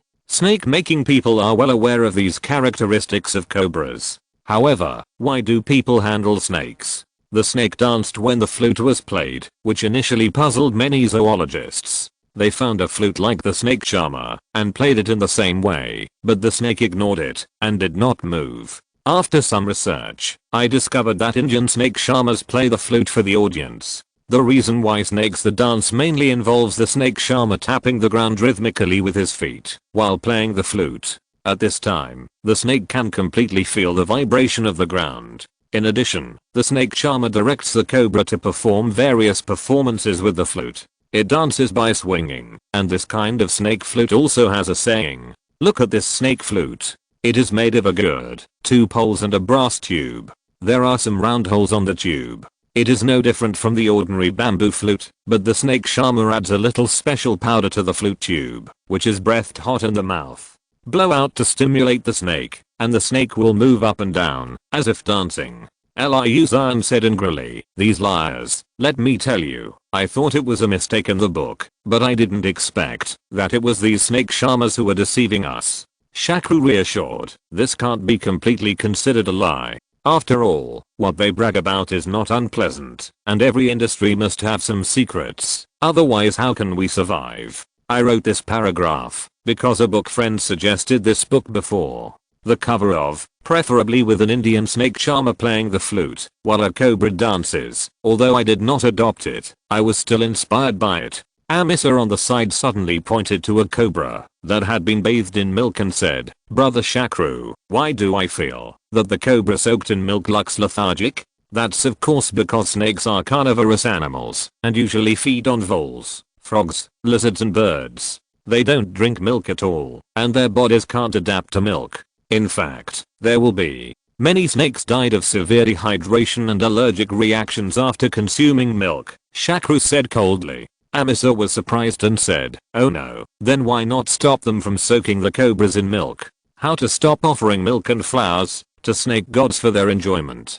This is a tradition and rule that has lasted for hundreds or thousands of years." However, those snake charmers have almost no cultural foundation. If you tell them that milk is poisonous to cobras, they don't believe it at all. They prefer to believe in the rules passed down by their ancestors. In fact, there is one thing Shakru didn't say, that is, everyone thinks that snakes are plentiful, and if they die, they die. In India today, people can't take care of everything, so who has the leisure to care about the life and death of snakes? P.S. I recommend the new books of the same group of writers again, such as the Warring States Hero, the Red Song Dynasty, the Ming Dynasty Hero, the Sui and Tang Dynasty Summoning in the Turmoil, and the Counterattack of the Scholar. In addition, I highly recommend the book Traveling Through the Late Qing Dynasty and Reborn as a Dragon, which is a transformation work of a supernatural writer with thousands of subscriptions from an external site. You can look forward to it. In addition, I would like to ask for recommendation votes. My recommendation votes increase very slowly. Anyway, this thing doesn't cost money, and it's a waste if I don't vote every day. It's better to vote for me. Chapter 61. Snake Wedding. Amisa was just about to refute, asking why the government didn't try to improve the quality and education of its citizens, but then she thought of the previous debate with Shakru. Shakru's point of view was very simple. India currently has too many people. Each family has 5 or 6 children, so it is difficult to ensure that all children receive higher education. The government's financial capacity is limited, and it is impossible to invest too much in education. The privileged class does not want the people at the bottom to know too much, otherwise it will be difficult to manage. These 3 factors have caused the quality and education level of the people at the bottom of India to be high, no matter what point. So, when Amisa watched a snake charmer hold the snake's neck with one hand and pour milk down the cobra's head with the other hand, while the people next to him were worshipping, she was suddenly shocked by this originally sacred and solemn scene. I don't know why I feel extremely ironic at this moment. Before Amisa knew it, everyone had passed through the crowd and arrived at the main hall of the snake temple. There was a buzz of people outside the hall, and there were also crowds inside the hall. Liu Zhan pulled Shaklu and asked in a low voice, "Lao Sha, why are these women placing copper pots next to the statues, Shakru explained in a low voice, because people believe that the snake god is a symbol of vitality. It can make infertile women fertile and make weak children live longer. Therefore, infertile couples often bring offerings to the temple to pray for snakes. God gives children to themselves, and there are also rules. The woman who wants a child must donate bronze vessels to the temple. If she really has a child in the future, the couple will come to the temple together and cook with the bronze vessels they donated.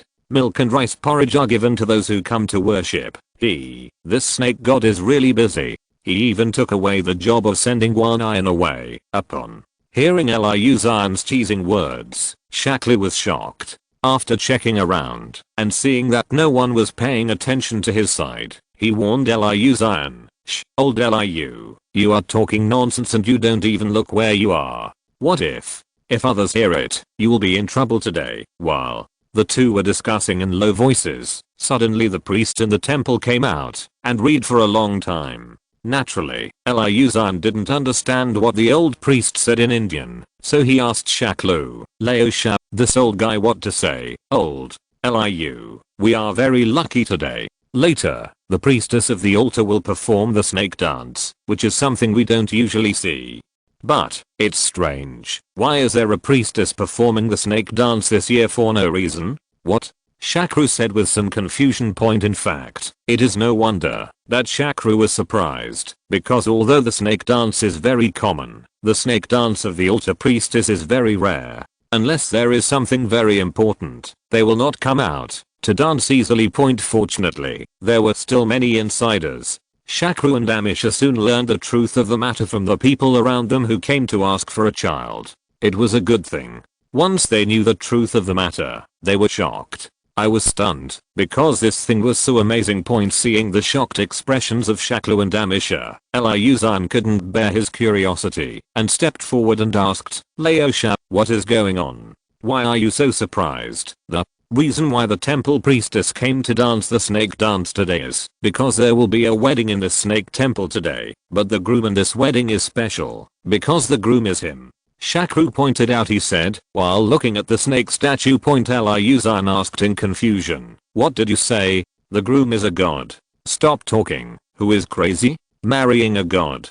Unless the bride is also a god." Shakru smiled bitterly and shook his head. "The bride is a 14-year-old girl from a nearby village. It is said that she has often dreamed of the snake god recently. The snake god said that he was her husband and wanted to marry her. The village elders learned that after this incident, he kept urging her to marry the snake god quickly, otherwise it would bring disaster to her and the whole village. Therefore, the wedding was arranged to be held on today's snake festival, and that's why the priestess of the altar came out to perform snake dance as a congratulation." Liu Xian opened his mouth and sighed. This is too nonsense, isn't it? That little girl obviously had a nightmare. Why did these adults take it seriously? She actually wanted to hold a wedding with a god statue. Then this girl's isn't your life ruined?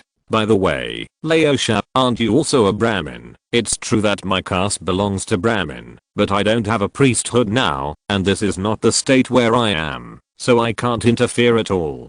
Besides, I think things here are not that simple. Old Liu, let's just wait and see what happens." Not long after, the priestess of the altar appeared and began to perform the snake dance. Although this priestess wore a veil and couldn't see clearly her appearance, it could be judged that she was not old by her slender figure and delicate waist skin. At the beginning of the performance, she knelt down to a closed basket containing a cobra, then slapped the edge of the basket. The cobra jumped out of the basket, and then the priestess looked like she was with death, singing and dancing with this cold-blooded reptile. At the end of the entire dance ceremony, the priestess knelt down and carefully kissed the head of the cobra that had been erected in front of her 3 times. When the song ended, her dance movements also turned weak.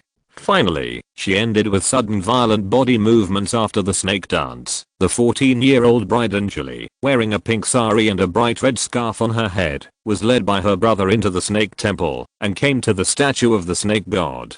This process is a local custom called leading the bride, which symbolizes that all the responsibilities of the bride's family for the bride have been transferred to the groom. Then Anjali burned incense, offered water and flowers to her husband, that is, the statue, and then the priests in the temple came out to chant and pray for blessings. After all the ceremonies were over, the bride's family members and guests came forward to express their blessings. Strangely, during the whole process, the little bride sat upright and didn't say a word. Even after the end, she didn't want to go home, but wanted to spend more time in the temple with her husband. This is a true story, which happened in 2011 in the village of Ranakala, Chindhora district, Madhya Pradesh, Central India, but the wedding was not held during the snake festival. PS. I have updated less recently, for a very special reason. I have been busy meeting my in-laws, buying furniture, etc., and I will be getting married in the summer vacation, so I have less time to write. But rest assured, I will never stop updating. In addition, the helmsman's promise to update more is still valid. If you're listening to this novel on a channel other than Fanfic World, it means they downloaded and uploaded it without effort. We cordially invite you to visit our channel, Mundo Fanfic Novelos. There you'll find the original version of this story and you can explore many other novels of various genres. We're waiting for you to immerse yourself in a world of incredible novels. Chapter 60 Tehajalus, strike at 10,000 receipts. After visiting the snake temple, Liu Zhan received a notice from China, so he said goodbye to Shakru and Amisa, and hurriedly returned to China with Wang Jing. Although Shakru was a little regretful that he did not take this opportunity to make friends with this second generation official from China, he could do nothing about it. But what neither of them expected was that they would meet again 7 years later. This meeting not only made the two sides truly know each other, but also launched extremely in-depth cooperation and established a deep friendship. Next, Shakru accompanied Amisa to visit the golden city of Jainsma, the pink city of Jaipur and the blue city of Jodhpur. Then Amisa's summer vacation was almost over. After seeing Amisa off, Shakru hurried back to New Delhi because he was always thinking about the progress of his pharmaceutical factory and the filming of the movie. Although he received phone reports from his subordinates every day, he was still worried about not being able to see it with his own eyes. After returning to New Delhi, Shakru found that the construction of the factory and the development of new drugs were very smooth. So he explained to Modi and came to the filming site in a small village in the remote suburbs of New Delhi. Unexpectedly, as soon as he arrived, director Rajkumar ran over with an excited look on his face. "Boss, you came at the right time. Just in time to attend the wedding with me," Shakru asked in confusion. "Wedding? Whose wedding are you attending? I remember that there seems to be no wedding scene in this movie." "Oh, I was in a hurry and didn't make it clear. Today is the wedding of the son of the village chief Javed. This time we can shoot the location here thanks to his help, so we must celebrate this wedding. I was originally worried that my status was not enough and I couldn't express our importance to him. Now that you are here, your status is enough to deal with this kind of scene." Rajkumar explained. Indians can be said to be the country with the most grand weddings in the world. As long as they have a little money, they will hold a particularly grand wedding, and they also like to invite famous people to attend the wedding to make the host look particularly face-saving. Shakru is not only the boss of a company, but also a high caste Brahmin, so he will naturally be infinitely welcomed by the host when he attends the wedding of the village chief's son. Although this wedding was extremely grand and lively, Shakru was not very interested. The only thing that made him feel interesting was the scene where the groom rode an elephant. The wedding process in India is extremely complicated, and most of the items are related to religion. I will write about the whole process in detail when the protagonist gets married, so I won't write about it now. Just when Shakru was bored, two men wearing very brightly colored saris and very slim figures suddenly walked in from the door. Yes, although they were very slim and dressed in very bright colors, they could still be seen as men, and they were dancing while walking. Lakuma on the side said, "Hey, there is no item of inviting Hijras in today's wedding process. How come two of them suddenly appeared now?" Then he reacted and said, "Oh, I understand. This must be another uninvited visit. Oh, these guys are getting more and more difficult to deal with.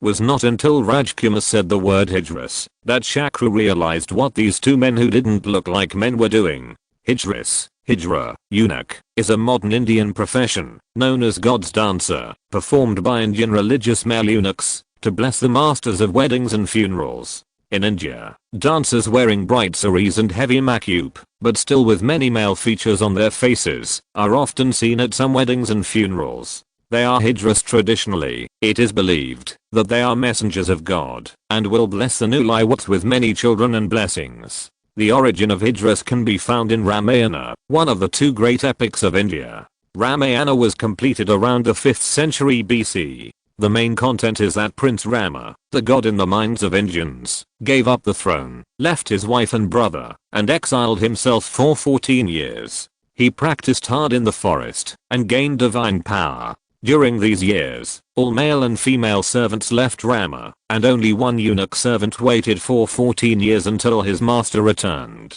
This servant became the ancestor of Hijras. Hijras have a relatively high status in Indian religion. In the past, they mainly danced and prayed for the royal family, nobles and the army. With the development of society and the increasing complexity of their own teams, they have gradually been forgotten, or even abandoned by society. But in rural areas, they still have many believers. The current Hijras are no longer as pure as messengers of God. They have developed into a very complex social group.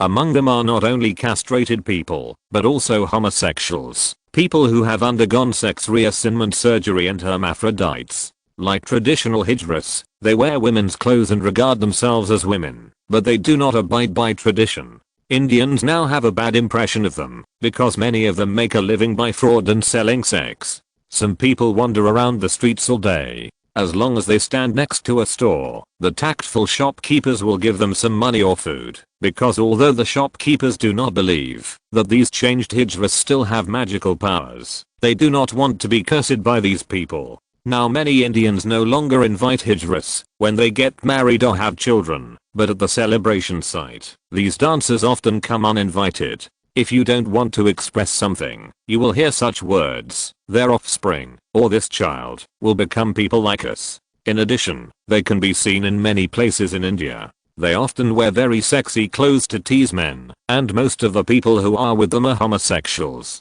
In the survey of the Indian Health Department, the proportion of AIDS patients and drug addicts among Hijras is very high, which is one of the reasons why they are despised by people.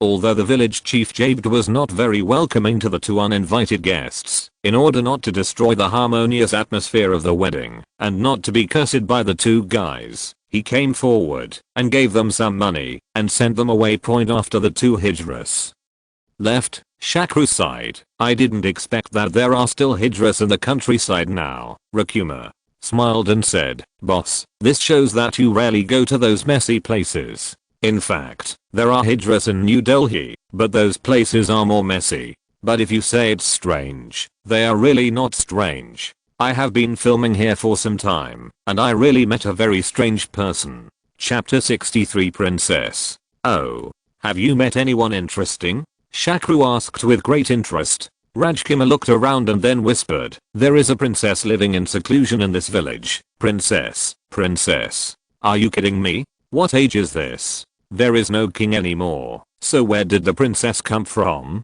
Shakru said in shock. In fact, this is not surprising to Shakru, because since the constitution that came into effect on January 26, 1950, India has been a federal country and adopted a British-style parliamentary democracy. From that time on, India no longer has any king, princess, or prince. Even if they are still called princesses and princes, they are just polite names, and it is already 1991, and those royal families are almost dead, so Shakru is so surprised. Rajkumar explained, this princess Sakina claims to be the daughter of the great-granddaughter of the last prince of the kingdom of Avada in ancient India. Her mother is the titled Princess Wilayat, but this kind of title as her mother has already terminated her life here. Sakina's status as princess is actually their own, but she is indeed a descendant of the royal family. Oh, that's right, but as far as I know, those descendants of the royal family usually live in big cities. Why did this princess go to such a remote place to live in seclusion? Shakru asked, still somewhat puzzled. Road, boss, you don't know something.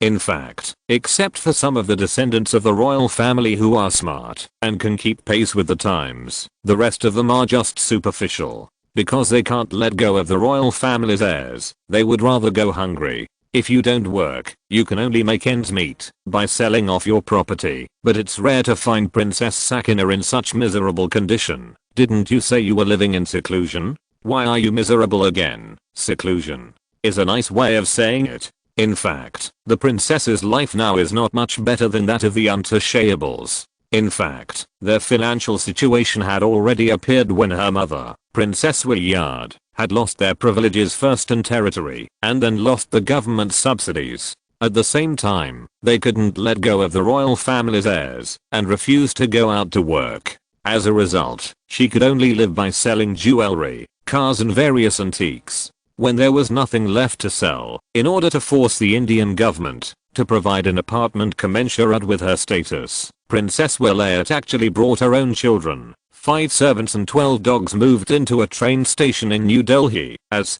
soon as Rajkumar said this, Shakru suddenly realized and said, it turns out it is this train station princess. Why does the name Wilayat sound so familiar to me? This Wilayat, the princess, is indeed famous, because she became famous as soon as she stayed in the VIP waiting room of this train station in New Delhi. It took 9 years, and finally the government was forced to return her ancestral palace to her. However, this so-called palace was actually just a hunting house located in a remote suburb of New Delhi, and it was just a wooden house. Princess Willard felt that this was a great insult to her, so she chose to commit suicide. This incident was once famous among the aristocratic circles of India, so Shakru's memory is very vivid. Point on a whim, Shakru suddenly had a whim and said to Rajkumar, Rajkumar, do you know where the residence of Her Royal Highness the Princess is? I want to visit. Rajkumar said hesitantly, boss, I know this place, but it's extremely dirty. You'd better not go there. Shakru shook his head and said, Rajkumar, have you ever thought about whether it would be interesting to make a movie about the experiences of Princess Sakina and her mother? Rajkumar said in shock, boss, your idea is too crazy. How many obstacles and troubles will you encounter in making such a movie? Let's not talk about this first. Just tell me, if there is such a movie, what will the market be like overseas and among middle and high level people in India? Rajkumar replied without hesitation, the market will definitely be very good, let alone others. If I heard about such a film, I would definitely buy a movie ticket and watch it without hesitation. Shakru clapped his hands. Is this it? Since there is a market in creativity, why not give it a try? The first step is to obtain the authorization of Princess Sakina. After the wedding banquet, Shakru was led by Rajkumar to the princess bedroom located in the nearby woods. It was actually a century-old wooden house, but even so, ordinary people could not enter here, because although the princess was poor, but she is still extremely arrogant, and will never talk to lower class people, thinking that it would be an insult to her status. Fortunately, Shakru's identity was sufficient. When he knocked on the door and announced his name, a response came from inside. Oh, the surname is Pandit. That can be considered a noble queen. Please come in. Although this wooden house looks dilapidated from the outside, when you walk in and take a closer look, you will find that it was indeed built by wealthy people in the past. The wooden beams and walls inside are covered with various hand-carved patterns. It is a pity. Even those luxurious decorations are gone. I don't know if they peeled off naturally or were taken away artificially. In the middle of the wooden house, a thin middle-aged woman dressed in black was sitting on a moldy Persian carpet. It was obvious that this was Princess Sakina. So Shakru stepped forward and saluted. Hello, respected Princess Sakina. Please forgive me for disturbing you today. Sakina waved her hand and said, it's okay. It's good that you're here. It's been a long time since anyone has talked to me. There are only low-class people and common people around here. Talking to them is an insult to my noble bloodline. Hearing this, Shakru couldn't help but feel a little toothache, thinking that you have become so miserable and you still look down on others. but after thinking about the purpose of coming today, he still said with all his strength, "Princess Sakina, I came here today to discuss something with you." Sakina asked in confusion, "I'm no longer the same as before. I really don't know what else I can do to help you." "Well, it's like this. I have always admired your mother, Princess Wilayat, and I want to make a movie about her experience. I wonder if you can allow it." "Oh, make a movie? This is a good thing. To be honest, I have also thought about publishing a biography for my mother, but it has not been successful due to funding issues. But can you guarantee that you will film my mother's life truthfully?" Chapter 64 Treasure. Shakru patted his chest and assured, "Don't worry, I swear on the honor of the Pandit family that I will do my best to restore the life of Princess Wilayat." This is not that Shakru is fooling Sakina. He really wants to film Wilayat's real experience, but his focus is on Wilayat's experience after she fell into poverty. Sakina thought for a long time, then took out a beautifully decorated box from a moldy cabinet next to her, opened it carefully, took out a piece of parchment, handed it to Shakru and said, "No need to swear. I believe in the integrity of the Pandit family members. However, since it is a film of the deeds of my mother, Princess Wilayat, I have to make some support. Although I don't have money now, our family once stored a treasure in the Padmanabhaswamy temple in Kerala, which was entrusted by the local Varma family. You can go to Kerala to find the Varma family, to withdraw it with this certificate." Shakru was very confused about this certificate. "Since you have a treasure storage certificate in your hand, why do you still have to live such a hard life here?" Although full of doubts, Shakru still thanked Sakina, and after signing the authorization agreement, he said goodbye and left the princess bedroom. Rajkumar, who had been waiting outside, asked Shakru as soon as he saw him come out, "Boss, how was the talk with the princess?" Shakru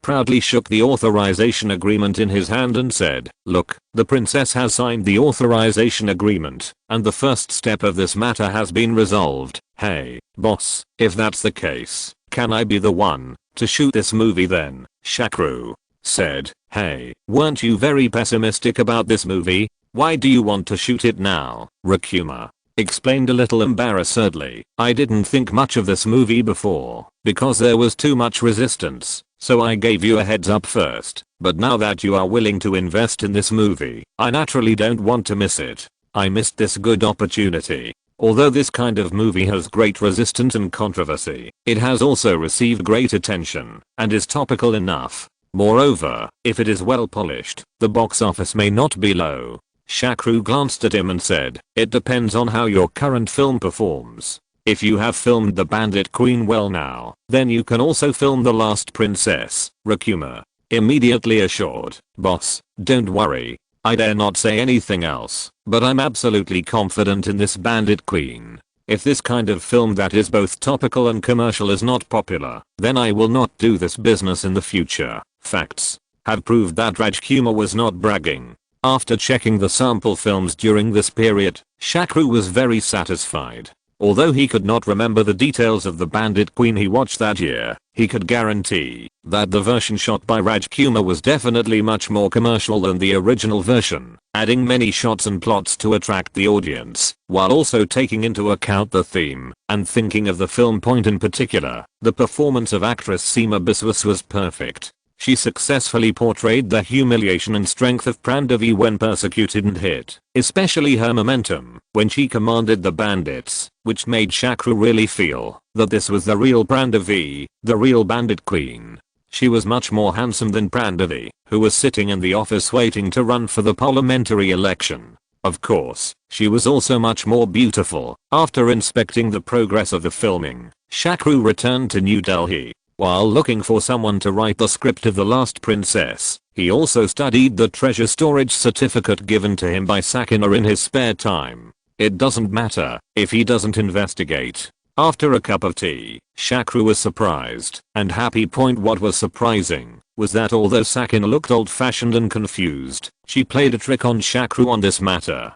Although the storage certificate she gave to Shakru was indeed true, it was hundreds of years ago. Although the Padmanabhaswamy temple in Kerala has always been known for its treasure, it has not been discovered for hundreds of years. it can be seen that Sakina is just fooling Shakru with a pie in the sky, which also explains why she lives so miserably. Even though she has treasure in her hands, the good news is that Shakru really knows where the treasure is hidden, because when the treasure of the Padmanabhaswamy temple was revealed in 2011, it was so sensational. Only one secret room was opened, and the total value of the treasure found was said to be more than 500 billion rupees, equivalent to 73 billion yuan, and this is just an estimated value. If it is auctioned, the price may have to be multiplied several times. In fact, the treasure was supposed to belong to the Varma family, the owner of the temple. However, due to the Varma family's poor management of the temple and the lack of safety measures, the local government took back the management rights of the temple in January 2011. Then, during the official cleaning and excavation, the treasure was discovered. This made the Varma family, who had never taken the treasure legend seriously, regret it. But now it is 1991, so I can take advantage of the fact that the temple has not been taken back by the government to discuss with the Varma family. It would be best if I could acquire the temple. If not, I can ask the Varma family to jointly excavate the secret room treasure of the temple with the treasure clues. In fact, there is one thing that Shakru didn't know. The 1993 Indian Constitution Amendment stipulates that all contracts and guarantees that the Indian government had signed with the princes of the princely states were invalid. Therefore, the Kerala government was able to take back the ownership of the temple so smoothly. If Shakru excavated the secret room treasure at this time, then at least the government would have no reason to interfere. In fact, after the Kerala government discovered the treasure in 2011, its initial plan was to auction all the treasures, and the proceeds from the auction would be used to relieve poverty and invest in social welfare. Because the value of the wealth found in the temple exceeded Kerala's annual education budget, equivalent to India's 7-month defense expenditure, or could repay India's 4-month loan interest. It was only later that the believers stopped the auction, and all the treasures were kept in the temple, and they would not be misappropriated or moved to other places. PS. Keep asking for recommendation votes. Chapter 65 Bargaining. Maybe it's because the temperature in India in September is too high, so people's emotions are easily out of control. At least this is the case for Tassim Varma, the head of the Varma family in Cochin, the capital of Kerala. At this moment, he is facing the few people in front of him. One of his subordinates lost his temper. "You losers, how come your income is still so little this month? Do you know how embarrassing our Varma family will be at the year-end party if this continues? Do you all want to piss me off to death?" Just when he was losing his temper, a subordinate came in and reported, "Boss, there is a Mr. Pandit from New Delhi who wants to visit you and says he has something important to discuss." Tassim didn't even wait for him to finish speaking. He waved his hand and said, "Have you forgotten what I told you just now? I'm discussing important matters and I won't see anyone." Unexpectedly, his subordinates were not reprimanded, but instead said calmly, "Boss, this Mr. Pandit said that he came to make a fortune with you." Upon hearing this, Tassim thought for a moment and then said, "It's interesting to get rich. Well, you can ask him to wait for me in the small living room." A few minutes later, Tassim came to the small living room where Shakru was sitting, but this time he changed his face and said with a smile, "Dear Mr. Pandit, welcome to the beautiful Cochin." Shakru also responded quickly, "Dear Mr. Varma, please forgive me for interrupting. For such a distinguished guest as you, it is not an intrusion, no matter when you come. However, I just heard from the servant that you came here for something today." It was obvious that Tassim did not want to talk nonsense to Shakru. Shakru nodded and took out the treasure storage certificate given to him by Princess Sakina from his purse and handed it over and said, "Yes, I'm here for it today." Tassim took the certificate, glanced at it casually, and then laughed dumbly and said, "Mr. Pandit, you won't tell me that you are here today to retrieve the so-called Maha Kingdom of Ava from hundreds of years ago? It's your family's treasure. You could say the same thing." Tassim really thought that Shakru came to him to discuss business, but unexpectedly he came to him to ask for such an illusory treasure. He immediately lost interest and stood up directly and said, "In Kerala, everyone knows that there are treasures in the Padmanabhaswamy temple of our Varma family.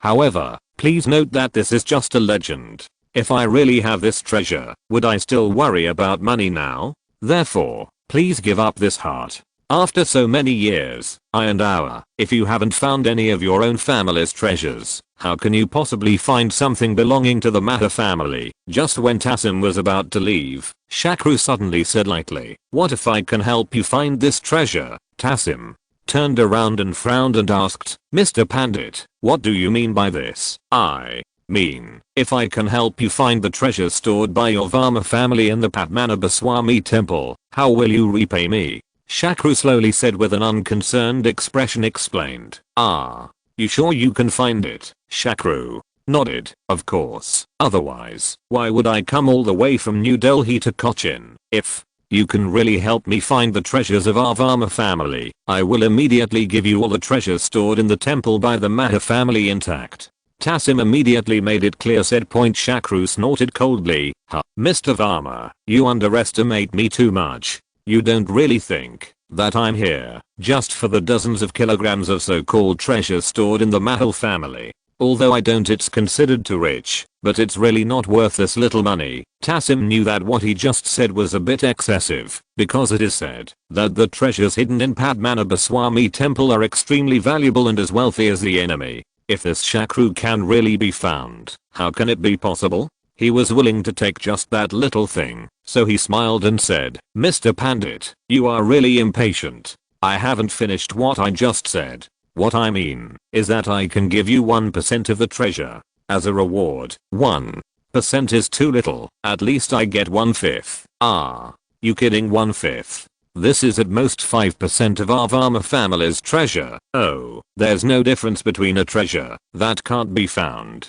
If it's less than 15%, I don't have to work on it. 10% at most. I'm not the only one in the Valha family. If it's more, I will be questioned at the family meeting." Shakru was still very satisfied with the 1/10 share, so he sat down again and said, "Okay, 10% is 10%. When will we sign the agreement?" Tassim did not answer in a hurry, but thought about it carefully, and then said, "Before signing the agreement, there is one more thing that must be made clear in advance, and that is who will pay for the exploration and excavation expenses." Shakru said without thinking, "Let's pay according to the share ratio." Tassim shook his head and said, "That won't work. Who knows if your clues are reliable? If I don't find them, I will have to pay a lot of money." Shakru thought for a moment, and then said, "Well, let me advance all the early exploration and excavation expenses, but once the treasure is discovered, you have to return the money to me from your share. So you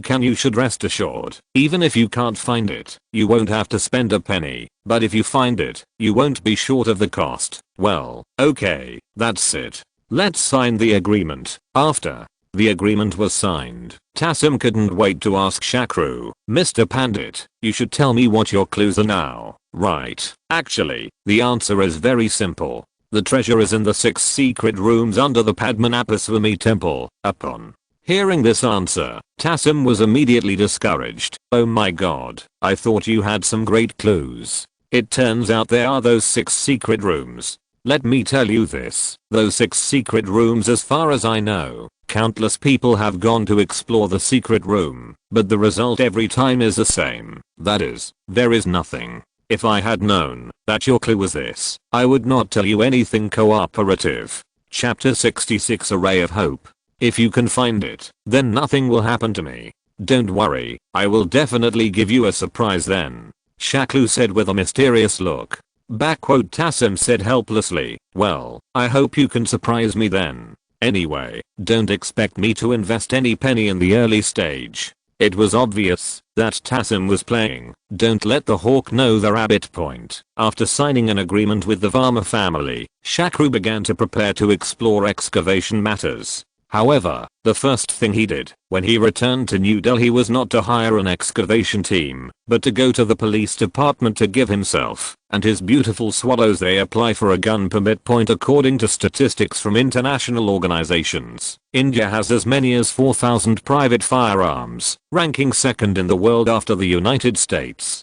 Despite this, according to data from the Gun Policy Management website, India has only 3 guns per 100 people on average, while the United States has 89 guns per 100 people, and per capita ownership is still at a low level. There are special historical reasons for the use and distribution of private firearms in India. Of these 4 million guns, only about 15% are legally owned, about 85% are unregistered and easy to conceal small caliber guns, and 90% of gun murders use such guns.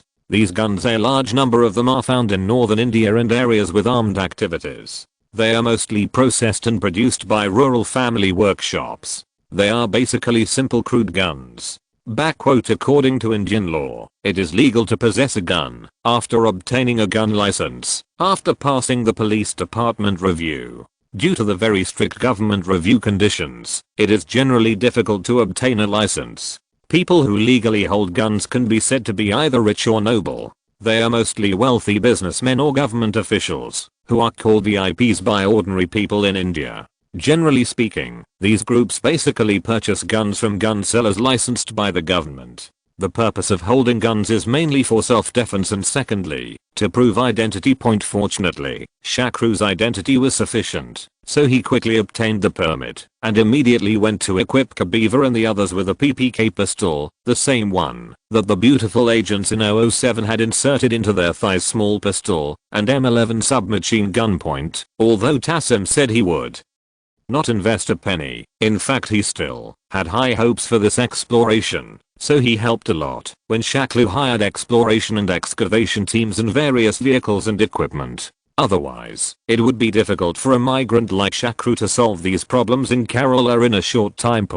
After solving these preliminary preparation problems, Shakru and Tassim arrived at the Padmanabhaswamy temple with their personnel and equipment. The priests in the temple learned that it was the temple when the owner arrived. He naturally wanted to come out to greet him, but Tassim was not polite to him at all and said directly, "Notify me that the temple will be closed for a week starting tomorrow." The white-robed priest was a little stunned after hearing this order and stepped forward and asked, Mr. Varma, what happened so big that the temple must be closed?" Tassim waved his hand and said, "You don't have to worry about this. Just go over and inform us, and then arrange the food and accommodation for us people." Everyone rested for a day and began to officially explore the secret chambers the next day. There were 6 underground secret chambers in the Padmanabhaswamy temple. Shakru numbered them from A to F. This time the plan was to open them. The one above is room A, which is also one of the 2 rooms with the longest history according to research. This time Shakru was very well prepared, not to mention all kinds of equipment for exploration and excavation. He even prepared an ambulance, which was parked outside the secret room, and could be used for rescue at any time to prevent emergencies. And due to the lack of oxygen underground, in order to prevent explorers from suffocating, blowers are used to pump large amounts of air underground. After all preparations were made, the explorers began to officially crack the big rusty lock. Soon, the door to the secret room was opened. Under the illumination of strong lights and torches, the explorers were nervous and curious walked in. However, they were disappointed to find that the secret room was almost empty. At this time, Tassim turned to look at Shakru and said, "Look, I told you a long time ago that there is nothing here, and all the treasures have been moved away long ago. You still don't believe it. Now you should be worried. What's the rush? The real exploration has just begun." As he said that, Shakru pointed at several extremely huge stones deep in the chamber and said to the explorers, "You guys, go get these stones out of the way for me." Tassim was immediately shocked. "You are crazy. These stones are obviously left over when the secret room was built. It is meaningless to get rid of them. Moreover, they are also big. How can you get them out? You don't know this. All the secrets are behind these big stones." At first glance, these stones do look like they were left when the secret room was opened, but if you look carefully, the ground near these stones, are there any traces of rolling on them? And you see that the other walls are very smooth and have various patterns carved on them, but the stone on this side is neither smooth nor patterned. Don't you think so? Is it incongruous? Shakru explained. Tassim thought for a while and retorted, "The crushing marks should be the traces left by the transportation when the treasures in the secret room were removed. As for the lack of patterns on this side, it is because these big stones are too big. It's hard to deal with, Shakru said disdainfully. Even such a large basement can be opened up. How can there be a few stones that cannot be dealt with? This is completely unreasonable.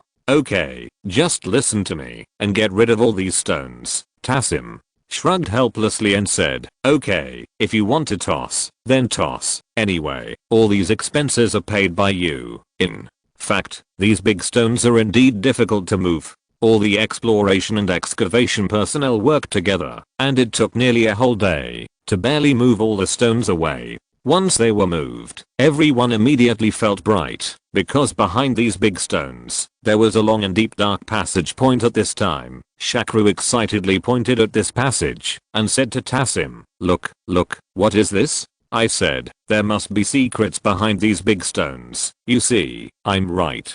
In fact, it is no wonder that Shakru was so excited, because to be honest, he was not 100% sure about this matter. After all, he had only read news reports in his previous life, and he was not very clear about the specific excavation process. This is because he is not short of money now, so he has the confidence to take a risk. Chapter 67 Buying the casket and returning the pearl. Although Tassim was also very excited, he still wanted to hit Shakru, so he said, yes, my dear Shakru, you are right, but nothing can be said for sure before we see the treasure. Let's go in and see it first. At this time, Shakru gradually calmed down. He did not lead people into the passage immediately, but cautiously asked people to bring in a blower and pour a lot of fresh air into the passage. After all, this passage has been blocked by huge stones for hundreds of years. The air quality inside must be very poor. It is easy to get into trouble if you go in rashly. After the air was input, everyone walked into the passage with a strong light.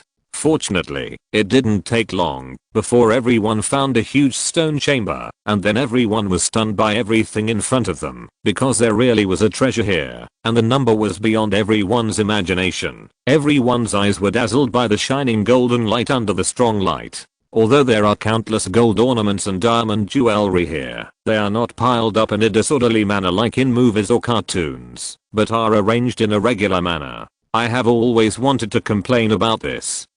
How could a truly wealthy person's treasure room be so messy? That would be unsightly and difficult to count and use. It is not reasonable at all. At the door of the secret room are two golden elephants as tall as a person. In the middle of the secret room is a 3.5 foot tall statue of Vishnu. In front of the statue are 3 pure gold crowns decorated with various gems. Behind the crowns are 10 pure gold lamps. To the left of the statue are hundreds or thousands of long and thick. Why does this adjective look weird? Gold chains neatly stacked. To the right of the statue are various diamond jewels divided into small areas. Behind the statue is a pile of gold coins as high as a hill. A closer look reveals that they are all Madeira gold coins from the East India Company period. This huge amount of wealth shocked everyone. It took a long time for everyone to recover. Tassim grabbed Shakru and shouted excitedly, "Hey, Shakru, you really helped me find the treasure." Shakru patted him calmly and said, don't worry, there are 6 secret rooms in total. We have just opened one. Let's continue. Maybe there will be bigger surprises later." Tassim responded repeatedly, yes, there is still the Wujian treasure room waiting for us. Come on, boys, let's continue to work.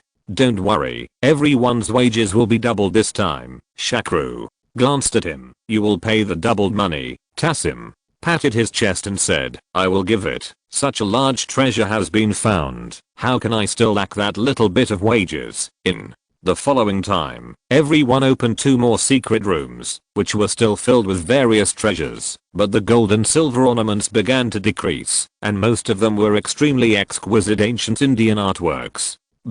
Soon after dinner that day, Shakru came to Tassim's room and said to him seriously, Mr. Varma, although only 3 secret rooms have been opened now, I believe you are very satisfied with the harvest. Tassim responded enthusiastically, satisfied, quite satisfied.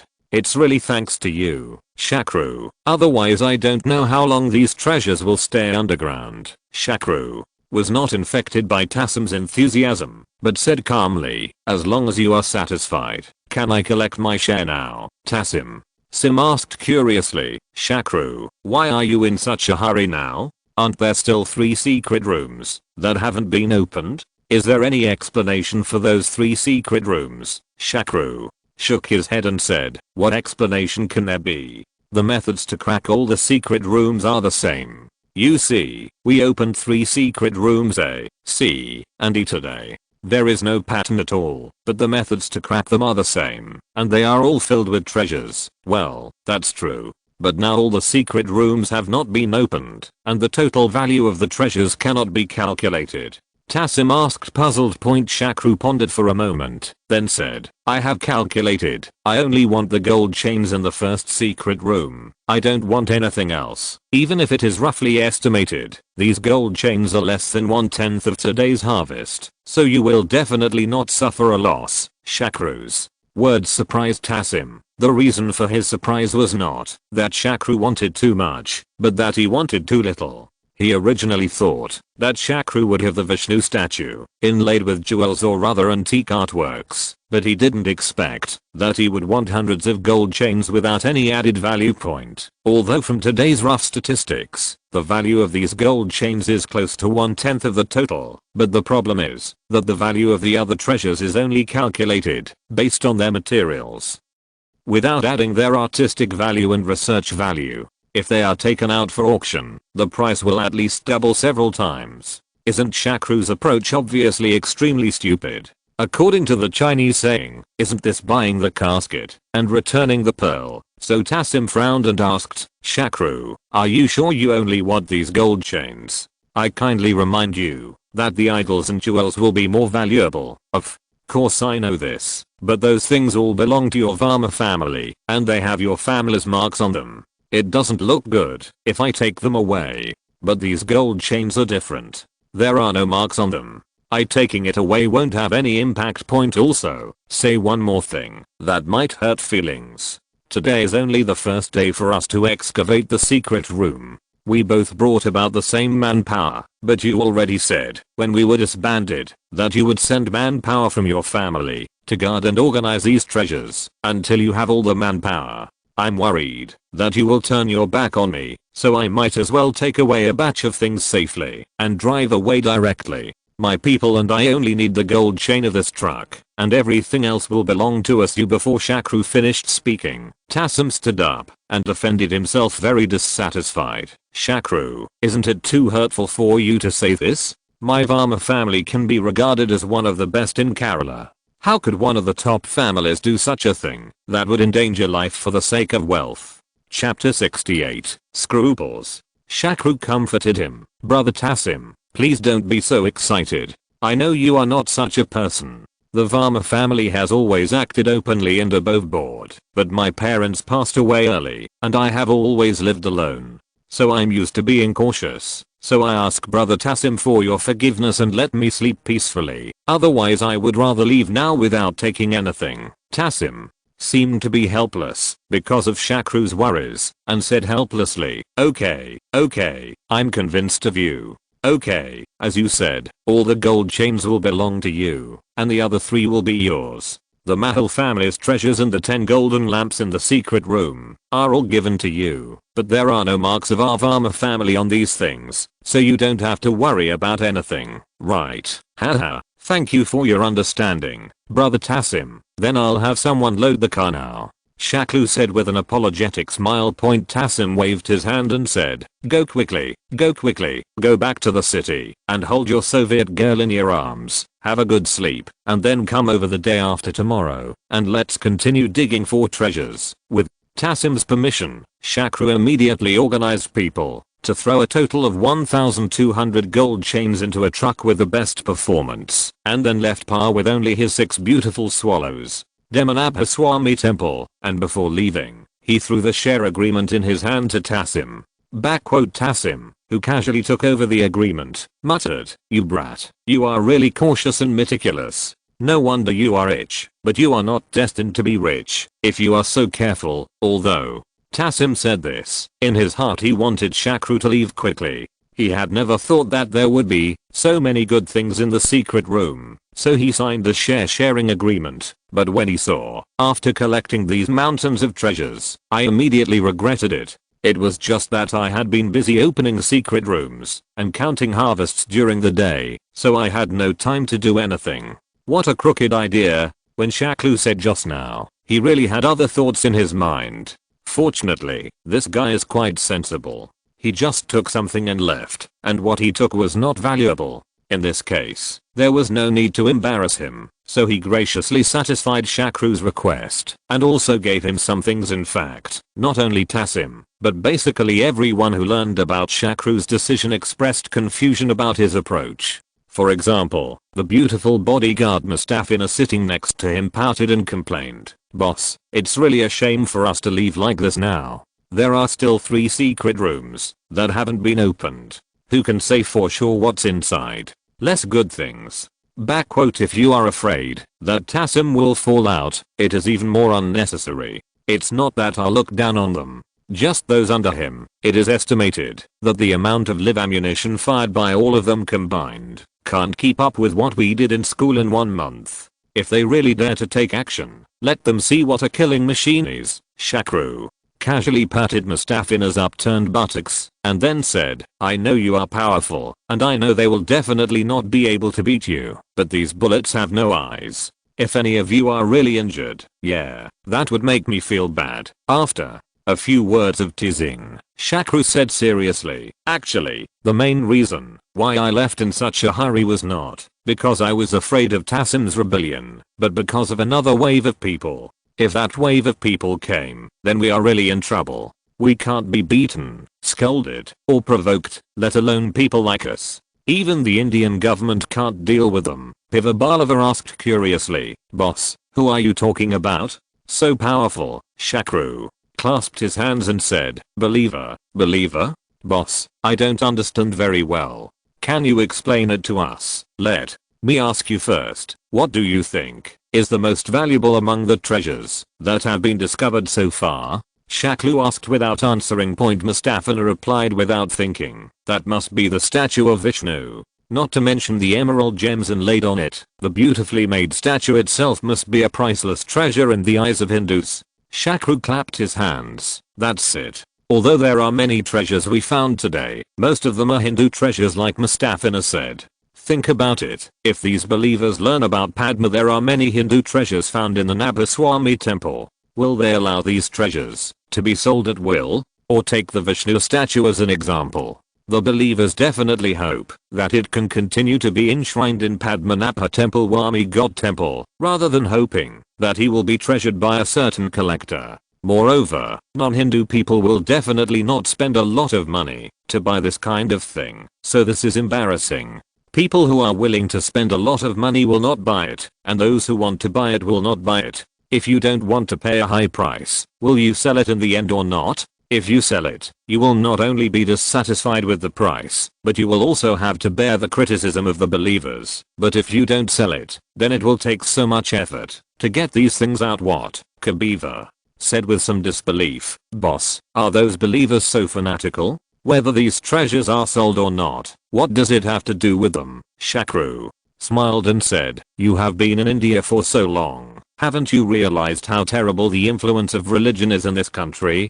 Haven't you realized that almost everything in this country has the shadow of religion?" "Well, that's true. But if Tassim was more ruthless and didn't care about the obstruction of these believers, wouldn't it be fine? They are all unarmed anyway. How can they beat those fully armed guards?" Kabe the baby still held on and retorted. Shakru shook his head and sighed. "You have never seen the power of non-violence and non-cooperation. Yes, these believers are indeed unarmed, but as long as they gather people together and sit near the temple, they will not. I won't beat you or scold you. I'll just chant sutras there and won't give way. What do you think you can do? Is it possible to kill them all with a gun? In that case, will Tassim still want to live in Kerala? Let me tell you, let alone a small family like Varma. Even the British army that occupied all of India had nothing to do with these desperate believers." Pivabalava Suddenly realized, oh, boss, you just need to leave before these believers arrive, so as not to be surrounded by them, right? PS.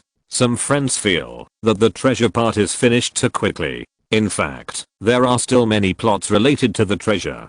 Don't worry, read it slowly. If you're listening to this novel on a channel other than Fanfic World, it means they downloaded and uploaded it without effort. We cordially invite you to visit our channel, Mundo Fanfic Novelos. There you'll find the original version of this story and you can explore many other novels of various genres. We're waiting for you to immerse yourself in a world of incredible novels. Chapter 69, Pandia Kingdom. Shakru nodded and said, yes, the main reason is to guard against them. Another very important reason is that once the news about the treasure here spreads, many people will definitely have their minds wrong. Now there is a border. It's such a mess, and if some extremists come to rob it, we can't prevent it with our limited manpower, so it's better to transport the things to a safe place as soon as possible. So where is it safer? Of course it's the bank's vault, Mustafina suddenly realized. Yes, that's right, when the time comes, can't we just sell all the gold to the bank? Shakru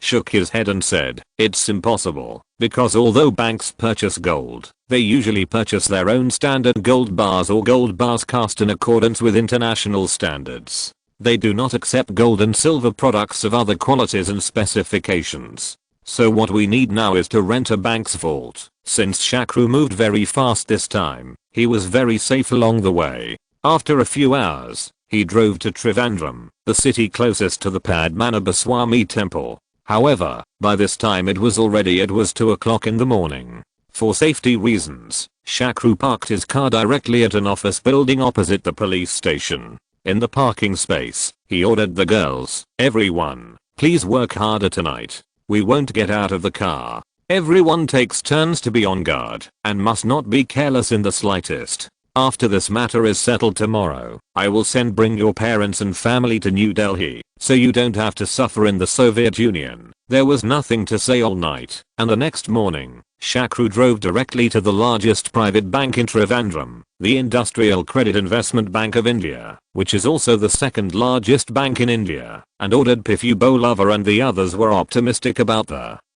car. Shakru came to the bank lobby and said to the lobby manager, I want to rent a vault in your bank. I wonder if this business can be provided. The lobby manager may have suspected that he had heard wrongly or that Shakru had said something wrong, so he hesitated and asked, dear sir, do you want to rent a safe? Shakru shook his head and said, it's not a safe, because the safe can't fit in it. It's better to be a vault. The lobby manager smiled and said, I wonder how many things you want to store? The safe can't even fit in it. Shakru pointed to the truck outside, 1/3 of the contents of the truck's cargo box. Does your bank have such a big safe? Not to mention that we don't have such a big safe here. I guess no bank in the world has it. Since you want to store so many things, I have to ask our president for instructions, but I have to remind you that our bank the storage fee is not low. Shakru said nonchalantly, as long as you can take good care of my things, money will definitely not be a problem. The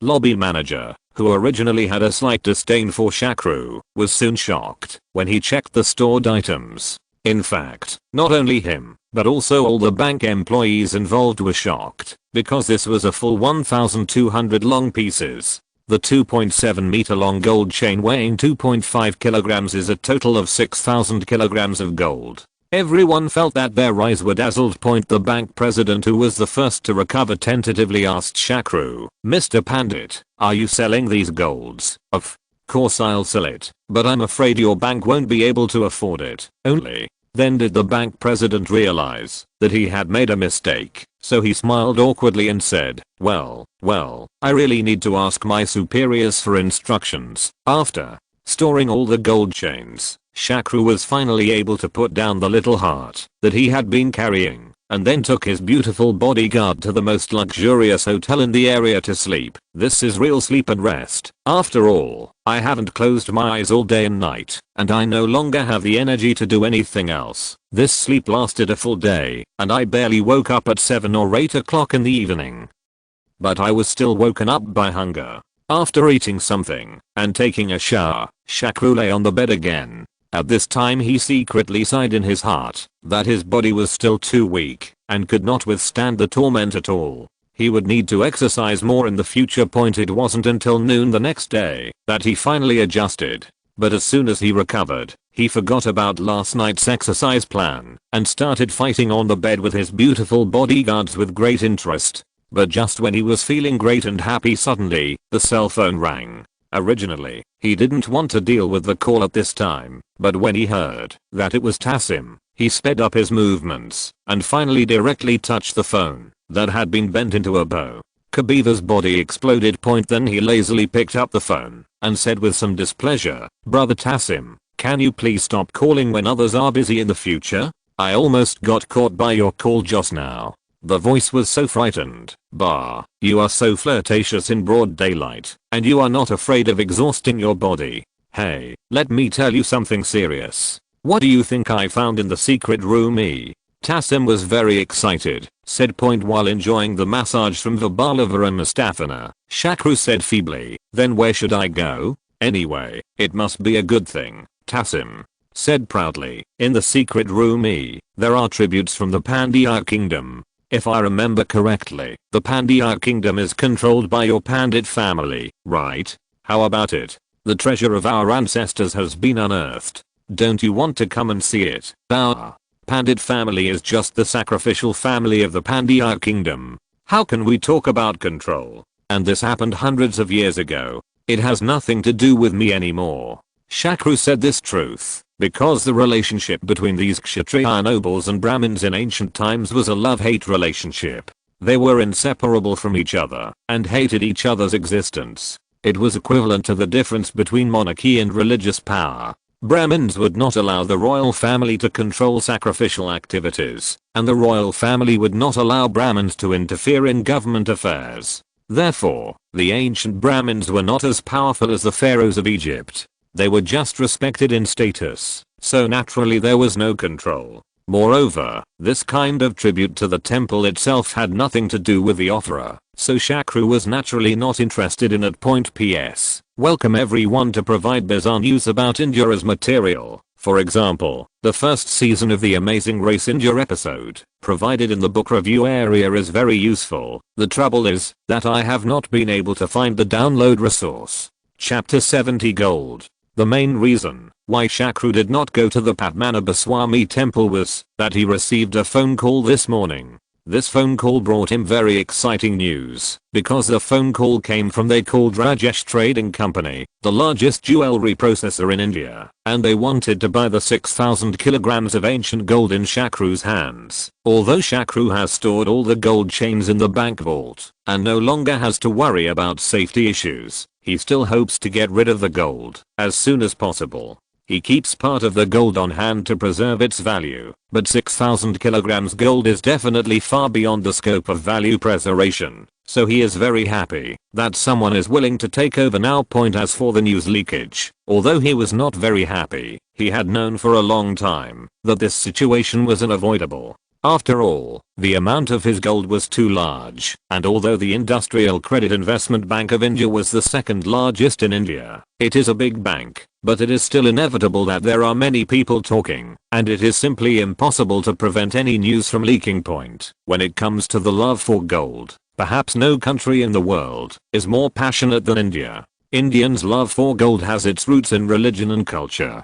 Most of India's population believes in Hinduism, and gold is a symbol of wealth and prosperity in Hinduism. Many gods in Hindu mythology wear gold jewelry. Goddess Lakshmi, revered as the god of wealth, is depicted as a woman wearing a red sari with gold trim, and gold is constantly pouring out of her hands. Gold is also an indispensable necessity in Indian life. Both rich and poor people in India will buy gold. Many Indians save money to buy gold frugally, even if they cannot make ends meet. Ordinary Indians have more or less gold stored in their homes, and it is common for middle-class people to have 400 to 500 grams of gold jewelry in their homes. In India, it is considered impolite for women to go out without wearing gold jewelry. If you see a beautiful woman wearing gold jewelry in India, please don't think that she is a rich person. It is very likely that she is just well off. Not only that, beggars in ragged clothes on the streets of India will also wear a small glittering nail on their nose. Indians like to use gold to express their worship and reverence for gods, which also makes Indian temples store huge amounts of gold. Most of this gold was generously donated by Indian emperors and believers. They came to the temple to pray, and once their wishes were fulfilled, they often donated gold to express their gratitude. Of course, the main reason is that Indians regard gold as a companion in bad times. Gold is a portable wealth that can bring them a sense of security and solidity. Indians will buy gold as long as they have a little money, and farmers in remote villages regard gold reserves as the safest way to save money. In India, another major use of gold is as holiday gifts and decorations for bridal gowns. The gold jewelry an Indian girl receives when she gets married is all the wealth she can get from her family. The huge demand for gold among Indian people has also brought many problems to the government. India imports about 0.000 tons of gold every year. It is impossible to accurately count the gold smuggled through channels. Gold has always been the largest smuggled item in India. The massive influx of gold greatly increased the trade deficit. In 2033, in order to restrict gold imports, the Indian government raised the gold import tax to zero, but even record-breaking gold prices could not stop Indians' enthusiasm for buying gold. Because of the huge demand and government import controls, a large number of ready-made gold like Shakru will naturally attract the attention of jewelers. In fact, there are several jewelers who contacted Shakru after Rajesh, but Shakru considered that firstly, Rajesh was the first to contact him, and secondly, he was also the largest jewelry processor in India. His acquisition ability should be more reliable than others, so Shakru decided to contact him first. Get in touch. Early the next morning, in the coffee shop on the first floor of the hotel, Shakru met Imran, the vice president of Rajesh Trading Company. After exchanging pleasantries, Imran got to the point and asked, "Mr. Pandit, I heard that you have a batch of gold that you want to sell. It seems that your company contacted me first. I just deposited this batch of gold in the bank's vault. Then I don't know how your company learned about this situation and then took the initiative to contact me and ask me if I had any for sale. Because I know your company's credibility and reputation, I came here to talk about it today." The reason why Shakru wants to be more serious is to maintain the initiative in the negotiation, so even if he secretly wants to sell. But on the surface it must be said that it was Rajesh Trading who took the initiative to contact him. Seeing that this little trap did not trap Shakru, Imran turned his eyes and asked, "Then I don't know what price you plan to sell it at, Mr. Shakru." Shakru remained unmoved and replied, "I still want to hear first what price your company wants to acquire." Imran was well prepared for this. The international price of gold has fluctuated greatly recently, ranging from $30 to $40 per ounce. Since Mr. Pandit, you insist on conducting transactions in US dollars, it is difficult to operate in this way. It will increase accordingly, so we decided to purchase it at $400 per ounce. After hearing this number, Shakru stood up immediately and said coldly, "Mr. Imran, if your company is so insincere, then I think there is no need for us to continue talking." Imran quickly stopped him and said, "Mr. Pandit, don't leave. If you have any dissatisfaction, just say it directly." Shakru was of course pretending, so after Imran stopped him, he sat down, but his attitude was still cold. "Mr. Imran, although I'm not engaged in jewelry processing and gold purchase and sale business, since I want to do this business, I naturally have some understanding of this industry. You are right. Judging from the international gold trend this year, $400 per ounce is indeed a very reasonable price, but this is the international price. The Chinese government's import tax on gold is 5%, and it may increase this year, but my batch of gold has no import surcharge, so you are talking to me about the international gold price, which is purely bullying me, because I'm a novice. In fact, this is still a small matter. There is another problem, that my batch of gold is all genuine ancient gold, which was dug out from the secret room of the Padmanabhaswamy temple. It has the power of religious beliefs for hundreds of years. Therefore, in addition to the value of gold itself, the value of ancient gold must be added. Therefore, I absolutely cannot accept the price of $400 per ounce. Chapter 71 The Aureole is behind. After listening to Shakru's words, Imran shook his head and said, "Mr. Pandit, although I admit that these gold chains of yours can indeed be regarded as ancient gold, they are too big. Each chain is enough. It is nearly 3 meters long and weighs several kilograms. There is no way to get it out without melting and transformation. For sale, because almost no one will buy this kind of chain, but once it is melted, its value as ancient gold has disappeared, so we really intend to buy this batch of gold to melt it and recast it, so we will never buy at ancient gold prices." Although Imran refuted what Shakru said, Shakru felt that what he said was still very reasonable. It is really difficult to sell this kind of gold chain intact. Who can buy a 3-meter long chain if they are free? It is a long gold chain, so most of it is destined to be melted, but once melted, the antique value of the gold chain will completely disappear in the end. The two agreed to trade at $420 per ounce. However, because Rajesh did not have that much liquid US dollars in his account, he could only trade in batches. Just as Shakru had just finished the first batch of transactions, a little while, when he could take a breath, he received Tassim again. However, this time Tassim was not as leisurely as the last time he called. Instead, he said angrily, "Shakru, be careful these 2 days, or just leave Kerala. Otherwise, the government might also find you, and I've been tricked by the government now." "Brother Tassim, what's going on? Why is the government looking for me? What happened to you?" Shakru asked in confusion. Tassim explained, "On the 3rd day after you left, when I was planning to organize people to continue opening the secret room, suddenly a group of heavily armed guys with their heads and faces covered appeared.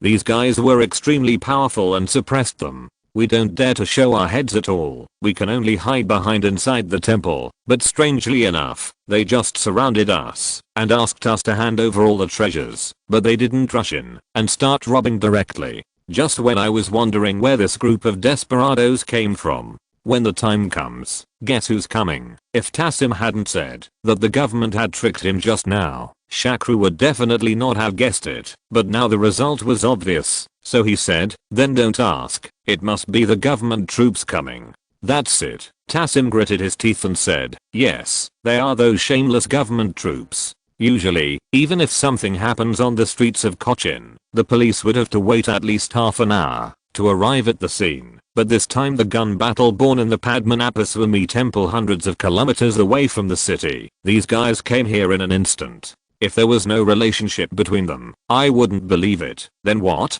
Shakru asked calmly. Then. What else could there be? The government troops happened to hear gunshots nearby on the pretext of patrolling nearby, and then they rushed over immediately and fought bravely to drive away the gangsters and protect the temple and our gang. The life and property of the unlucky guy are in danger, and then people make excuses because of this. A large number of treasures have been found in the temple, which has attracted the attention of terrorists. For safety reasons, the government troops have taken over the security measures here. Until it is completely safe, the temple is temporarily under the government's custody. After the situation is safe, the temple will be removed. The treasure is returned to our Varma family. This TMD is simply making me look like a fool. Where is Cochin? This is not the border between India and Pakistan. When have terrorists appeared? Moreover, there were no terrorists who refused to attack. They just stayed there waiting for the army or police to come over. The most exaggerated thing was that the mounds near the temple where the two sides were fighting were all flattened. As a result, the body of the last gangster was there are no dead bodies or prisoners, so this scene is too fake. Tassim said through gritted teeth. Hearing this, Shakru was secretly glad that he ran away early. Originally, he was most worried about fanatical believers and terrorist gangsters, but he didn't expect that the fastest, most ruthless, and most shameless ones would be the state government. This must be what he heard. A large number of treasures were found in the Padmanabhaswamy temple, but the government had no way to intervene directly, so it did this. But if you think about it carefully, without your own intervention, these treasures would have been discovered by the government, so naturally you would not have seen this scene in the previous life point. But Shakru still didn't understand something, so he asked, "Brother Tassim, isn't your Varma family very influential in Kerala? How dare the government bully you so openly?" Tassim said bitterly, normally they don't dare to offend our farmer family casually, but the amount of this treasure is really too big. The only one who can remain calm in this situation is you. There is no one else. And the government is clear about this matter. There is nothing wrong with it. It is still under the guise of safeguarding the interests of our farmer family. This is to force us to suffer this embarrassing loss. I guess if I don't agree, I might end up doing it. I will be harmed by terrorists. Shakru thought that, since you have done such a shameless thing, it is not impossible for you to find two special forces posing as terrorists to kill you. So he asked, then where are you now? I'm at our family's villa. There are dozens of soldiers outside who are protecting me in name only, but in fact they are monitoring me openly. Tassim replied depressingly, where are the treasures that have been dug out? Shakru asked. Tassim sighed and said, they said it is not safe to transport them out at this time, so they have left them in the temple for protection. They will hand them over to me after the situation calms down. But if we really have to wait until the matter is over, can we still have those things? I guess both. Didn't you make a handover with them before leaving? Shakru felt a little unbelievable. Tassim snorted coldly, I would like to hand over the handover, but they won't hand over the handover to you. They just excused the situation as urgent and did not have time to make detailed statistics and ask me to believe in the quality of the government troops. Huh? Quality? When will their government troops have you ever had quality? Speaking of this, Tassim seemed to suddenly think of something. By the way, you are just patronizing me. You should worry about yourself quickly and leave Kerala as soon as no one is watching you. It is best to leave India. As for those gold chains of yours, take them away if you can. If you can't take them away, don't let those bastards take it easy. P.S. I recommend this book Rebirth of Tang Ning as Emperor. There are not many books about Tang Ning, and there are even fewer good books. This book seems to have no poisonous points so far. The only shortcoming may be that the update is too slow. Chapter 72 Public Opinion War. Shakru responded quickly, thank you, Brother Tassim, for reminding me. I'll leave now. But are you really going to tolerate this? Tassim sneered and said, how is that possible?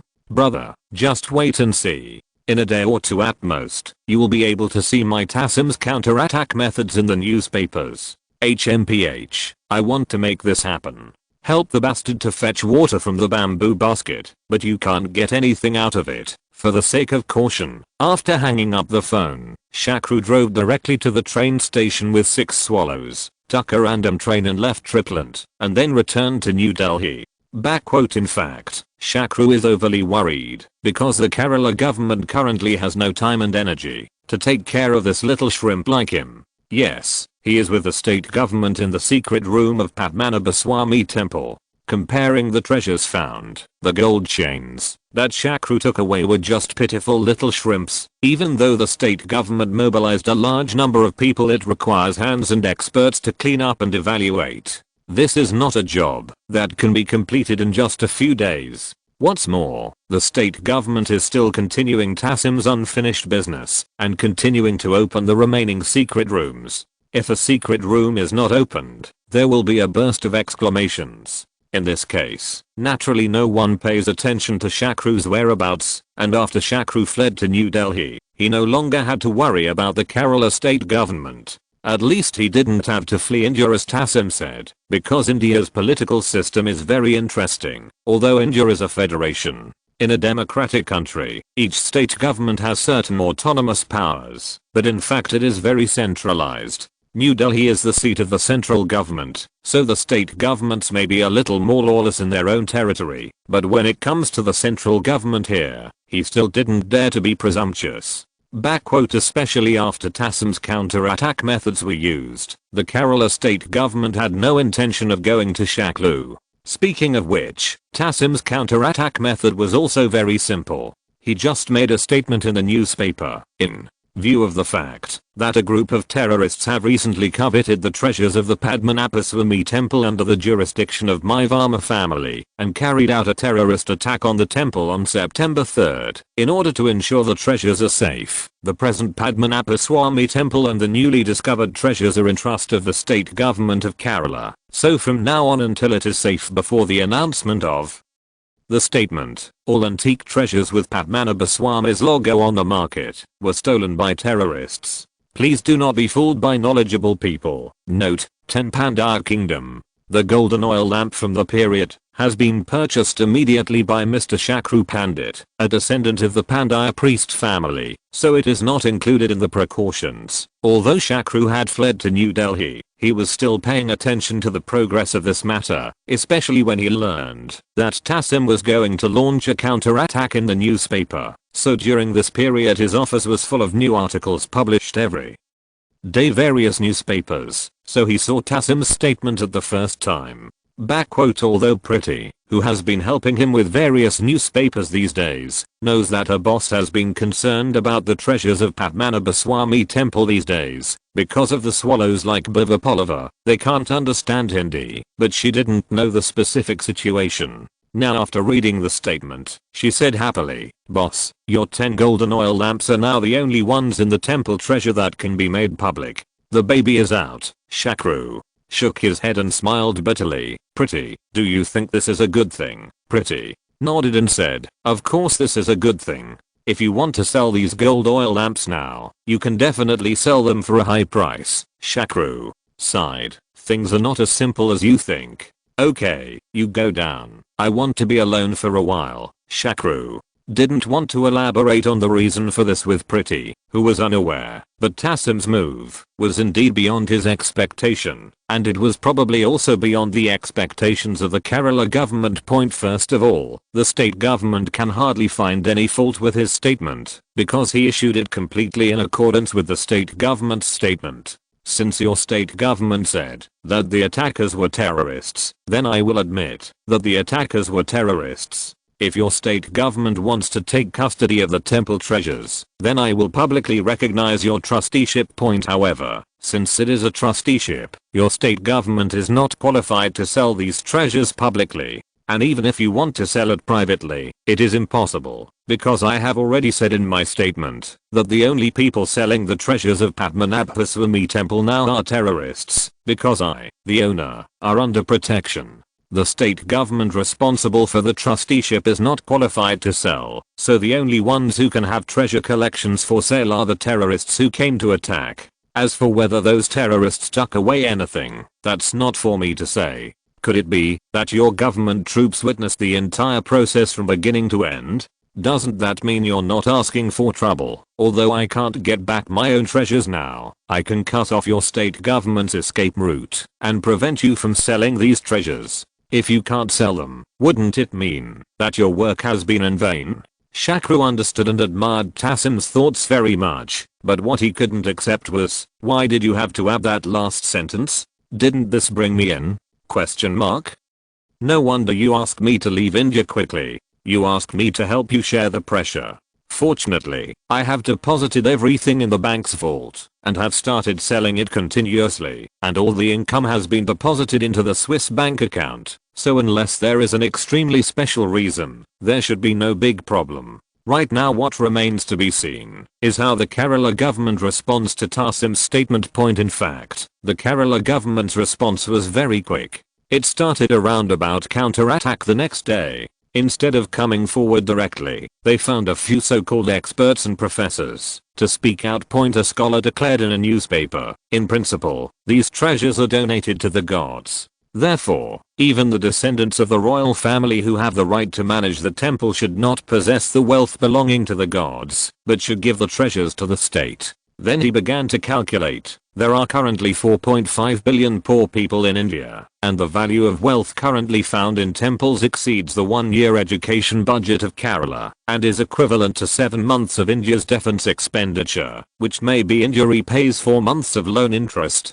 Therefore, he believes that these treasures should be auctioned publicly, and the proceeds from the auction should be used to relieve the poor and invest in social welfare undertakings. Chapter 73 Curse. Immediately, Tassim also immediately started looking for someone to send a response. The first person to come forward was Sashibsha, a historian who studies the Varma dynasty, saying, "Padmanabhaswamy temple is the breath and life of the Varma royal family. The treasures should continue to be kept in the temple, and all affairs of the temple should continue to be controlled by the descendants of the Varma royal family. Historians who study the Varma dynasty in Cochin have no connection with the Varma family. Who believes it? In order to muddy the waters, Tassim also found someone to express another view. In view of the historical and appreciation nature of the treasures, they should be displayed to the world.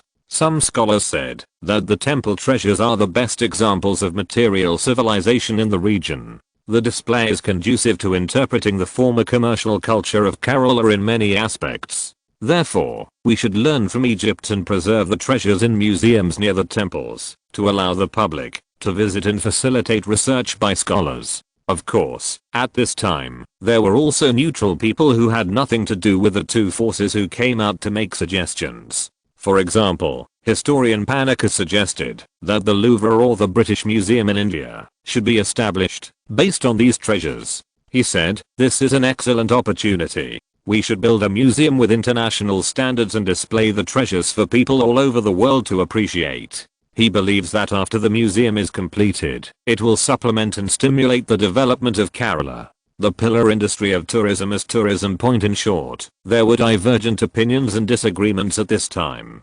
Just when both sides were fighting a public opinion war in the newspapers, another headache for the state government happened.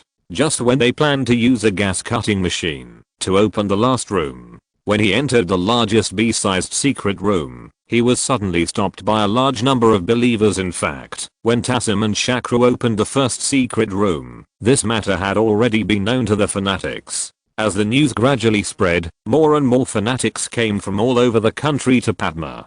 People came here from the Nabaswami temple. They were wearing white robes and barefoot, sitting around outside the temple, chanting sutras and praying in protest, hoping that the government would not continue to open the secret chamber, so as not to bring disaster to the local area. One of the theories is that opening the secret room will open Pandora's box, which will bring curses and disasters to the area where Padmanabhaswamy temple is located, and those who open the secret room with their own hands will be destroyed. Some believers warn that there is an underground passage connecting chamber B to the sea. If the secret chamber is opened, the wrath of God will be triggered, and the sea water will pour in and flood the entire city. Someone even dug out a news item from the 1930s, saying that in 1908 someone tried to open the secret room of the temple, but was scared away by a group of cobras. According to Hindu legends, cobras guard sacred places. Therefore, some believers believe that there must be a large number of cobras in the secret room B. They have guarded the secret room for hundreds of years, and are always ready to attack those who try to enter. Experts naturally sneered at this statement, because judging from the several secret chambers that have been opened, there is neither enough oxygen nor fresh water, nor are there any rats that can be used by cobras to satisfy their hunger. How could they survive until now? There are no traces of cobras in the several secret rooms that have been opened, so there is no reason why there should be in the last one. Even so, the state government had to temporarily stop opening the B-size secret room to calm the emotions of the believers. Otherwise, once these believers are angered, it is easy to have a bad impact. Shakru originally wanted to join in the fun and see if there was anything interesting to do, but at this time an unexpected incident disrupted his plan. The beginning of the matter came from Imran, the vice president of Rajesh Trading, who was responsible for contacting him. Shakru suddenly received a call from him that day. Shakru was still a little surprised by this, because he had just met Rajesh. The company finished trading a batch of gold. At that time, Imran also said that due to the limited liquidity on the company's books, it would be difficult to make additional acquisitions in the short term. He hoped that Shakru could give him more time, so he asked curiously, "Mr. Imran, is your company's balance sheet now strong?" "No." "How is it possible that such a large amount of money suddenly came into the account?" "This time I'm bothering Mr. Pandit for something else. Do you want to sell the 10th-12th century gold oil lamps in your hand?" Imran explained. After hearing Imran's explanation, Shakru felt even more curious, so he joked, "Huh, is Rajesh company still taking care of this kind of project now?" Imran quickly denied, "No, it was a big customer of our company who wanted to collect these 10 gold oil lamps after learning that you had them, so he asked us to ask you," saying, This, Shakru felt it was very reasonable, because such a big thing as the treasures of Padmanabhaswamy temple would definitely attract the attention of collectors in India and even internationally, but now he only has his own official channels. It is possible to purchase the 10 golden oil lamps listed above, so it is normal for someone to want to contact me. Although these 10 golden oil lamps are said to come from the ancestors of the Pandit family, the problem is that Shakru has never considered himself an Indian, let alone a member of the Pandit family, so naturally there will be no as for the sense of treasure. If the price is right, then there is nothing wrong with selling it. So he asked, "Oh, how much is this big customer willing to pay?" At this time, Imran on the other side said hesitantly, well, that gentleman thinks you are also a collector, so he wants to exchange collections with you through barter." Before Imran finished speaking, Shakru interrupted him and said, "Forget it, I'm not a collector. If he wants to buy, he should prepare enough US dollars, otherwise forget it." Shakru was not trying to fool Imran, but he really had no interest in collecting. It was troublesome to keep such antiques, and he had to be wary of others stealing them. In the end, it was not guaranteed to increase in value. He didn't have too much money to spend, but he didn't want to invest in this. Hearing Shakru say this, Imran was a little anxious. "Mr. Pandit, don't rush to refuse. Mr. Iskena has rare treasures from all over the world, and he will definitely be able to meet your requirements. You can even go and take a look. If there is really nothing you want, it's not too late to refuse, right?" Originally, Shakru wanted to refuse again, but when he heard the name Iskena, he suddenly felt very familiar, as if he had heard it somewhere in his previous life. Chapter 74. This is it. Because of this idea, Shakru did not refuse, but asked, "Why does this Iskena sound so familiar to me? What does he do?" "Mr. Iskena is a very famous collector and jeweler in London, England. He has always had extensive and close ties with our company, so it is difficult for us to refuse his request, but he does have a lot of it." "Good thing. Don't worry about that," Imran explained.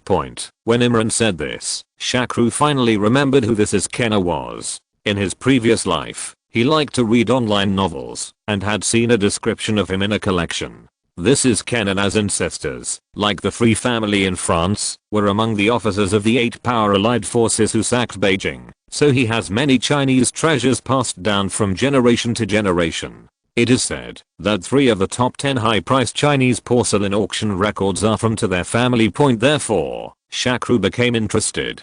If he exchanged these 10 golden oil lamps for a few Chinese treasures handed down from ancient times, it would definitely be a profitable business, because now, that is, in 1991, China's economy has not yet developed, and the Chinese manpower there is not much money in it, so the price of Chinese antiques has not yet been hyped internationally.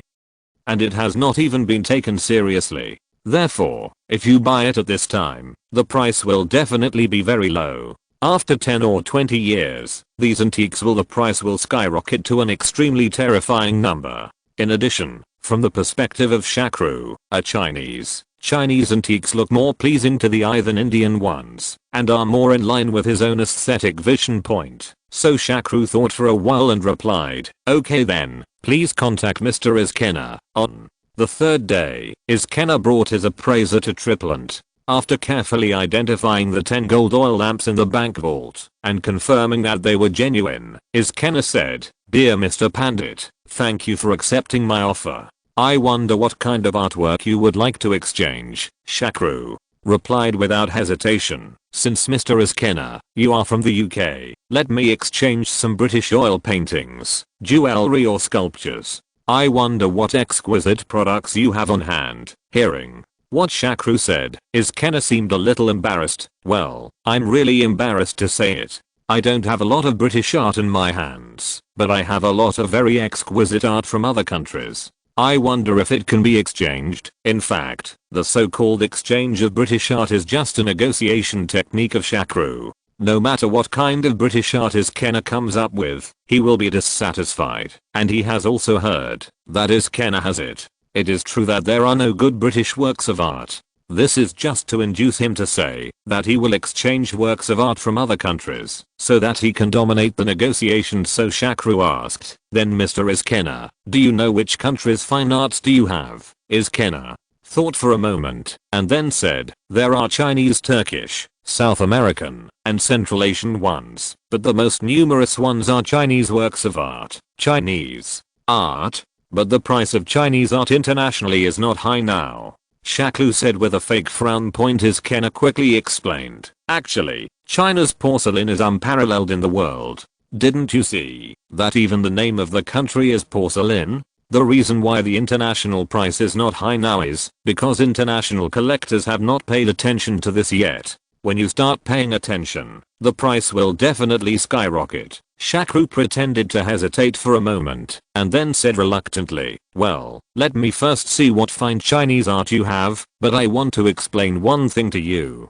Because Chinese art, the current market price of the goods is not high, so the quantity I need to exchange has to increase. I need at least 20 pieces of Chinese art that satisfy me to exchange for these 10 gold oil lamps. For as Kenna, as long as Shakru can agree to exchange Chinese artworks for gold oil lamps, he doesn't care about the quantity because he has too many Chinese artworks in his hands. Although he just kept saying that he told Shakru that the price of Chinese art will definitely skyrocket in the future, but he himself was not sure about it at all.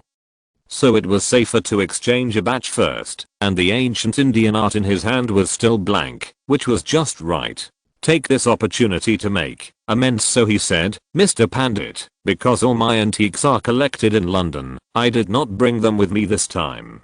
Otherwise, I invite you to come to my castle in London. We will discuss it in detail after we see the real objects. Okay, Shakru nodded and said, yes, but you must first make a list of the Chinese art masterpieces you own to me, so that I can be prepared before I go to London. This is no problem. I'll sort it out when I get back and send it to you by fax. Then I'll be waiting for you in London. Is Kenna agreed readily. Within 2 days, Is Kenna sent Shakru the list of collections he had. When he saw the list, Shakru felt that he almost had a heart attack because the items on the list were the collection is really scary. Southern Song Dynasty official kiln brush washer Songjun kiln. The kiln becomes a bowl. Northern Song Dynasty, Ding kiln pattern flatland a pair of plum vases from Ding kiln. Northern Song Dynasty, Yuan. Blue and white, a large jar with fish and algae patterns. Wanli. Colorful vase, Yuan. Qinghua, Giguzi descending the mountain pot. Although Shakru is not a collector, thanks to China's national craze for collecting and the popularity of various collection and treasure appraisal columns in his previous life, he still knows some basic knowledge, such as a huge fortune is not as good as a piece of junk kiln, etc. So when I saw these things on the list, I couldn't believe my eyes. 2 yuan blue and white pieces, 2 Songding kiln porcelain, and actually a Jun kiln porcelain that had undergone kiln changes. Did as Kenna dig up the porcelain site of the Songwan kiln. There are 3 porcelains from the 5 famous kilns of the Northern Song Dynasty on this fax paper. Moreover, Jun kiln porcelains have undergone kiln transformation, and their value is far higher than ordinary Jun kiln wares. You should know that the ancient people who fired kilns had a superstitious understanding of kiln changing porcelain. For example, Kingbo magazine said, Ingjing Dezen, Rayos How, there is a kiln changing porcelain in the Grand View. The color is red like cinnabar. The objects are abnormal and appear as demons. The kiln owners are in urgent need of breaking them. Generally, when kiln workers see kiln-made porcelain, most of them are destroyed, so there are very few kiln-made porcelain that have been handed down to this day, and kiln-made porcelain from Jun kilns is even rarer. These are nothing. The most terrifying thing is the Yuan Qinghua Giguzi descending mountain picture jar. Chapter 75 Being a guest. Shakru had no accurate memory of the value of other antiques, but he remembered the price of this Yuan dynasty blue and white porcelain jar with the image of Giguzi descending the mountain. It was sold at a sky-high price of 230 million yuan in 2005. So if nothing else, he had to get the deal, just for this Yuan dynasty blue and white porcelain. Kabiva, who was watching Shakru's excitement, asked worriedly, "Boss, what's wrong with you?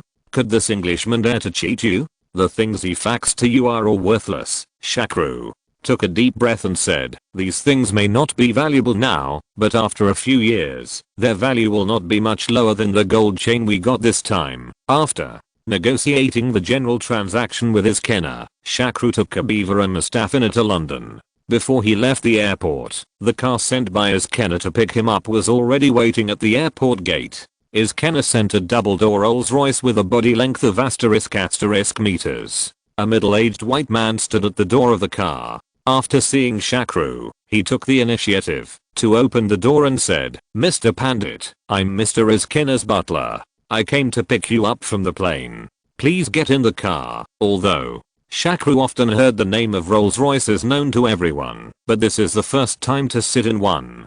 The interior of the car is very spacious. After 3 people sit in it, they don't feel crowded at all. There are also wine cabinets and audio equipment between the 2 rows of sofas. This makes Shakru secretly decide that when he returns, he will also buy a car with such configuration, so that it will be much more convenient to go out and play in the future. Moreover, if the journey is long, he can also go with Kabiva and others. The white butler sat in the co-pilot seat. The car drove out of the airport and drove towards the suburbs of London. This section of the road is not short. It took about 40 minutes to drive to the lower reaches of the Thames. The butler said, "Mr. Pandit, the castle of Mr. Iskenna is in front. You are welcome to visit." In front of the car, Shakru can see a magnificent ancient castle. Compared with it, the villas and manors that Shakru had seen before seemed so small and inconspicuous. In fact, in the UK, castles are everywhere. Although the number cannot be compared with that of churches, the long history, beautiful landscape and rich connotation are incomparable to churches. It can be said that castles are a great wonder of the UK. The continuous wars between England and Scotland, the strategic relationship with European countries, and the long-standing monarchy system have made it impossible to divide the countless castles of all sizes on the British Isles. The main purpose of building castles is for defense. In order to resist enemy invasion, castles are mostly built in strategic locations, using natural dangers, and equipped with strong walls and military equipment to resist foreign enemies. Therefore, the living comfort is definitely worse. However, the current castles have lost their defensive function, so the interior decoration is very gorgeous. Although there are many castles in the UK, after entering the 20th century, most of the castles in the UK were taken back by the British royal family and managed, protected, and repaired by special foundations. But there are also a few castles that have become private property. Only the truly super rich will live in these historic castles and spend huge sums of money every year to repair and maintain them. Obviously, Iskenna is one of them. About 100 meters away from the castle gate, there is a huge maze-like garden. After getting off the Rolls-Royce, the straight corridor leading to the entrance is sandwiched between the low and gentle maze-like geometric gardens on the left and right. The view is extremely wide, making every step to the castle a salute-like viewing point as the distance shortens. All the details, clues, and the texture of the materials enrich your vision layer by layer, making Shakru involuntarily admire the castle's strange conception and the harmony refined over the years. The castle is backed by the Thames and faces the garden. The green trees, flowers, sculptures, and clear lake water give people an excellent visual enjoyment.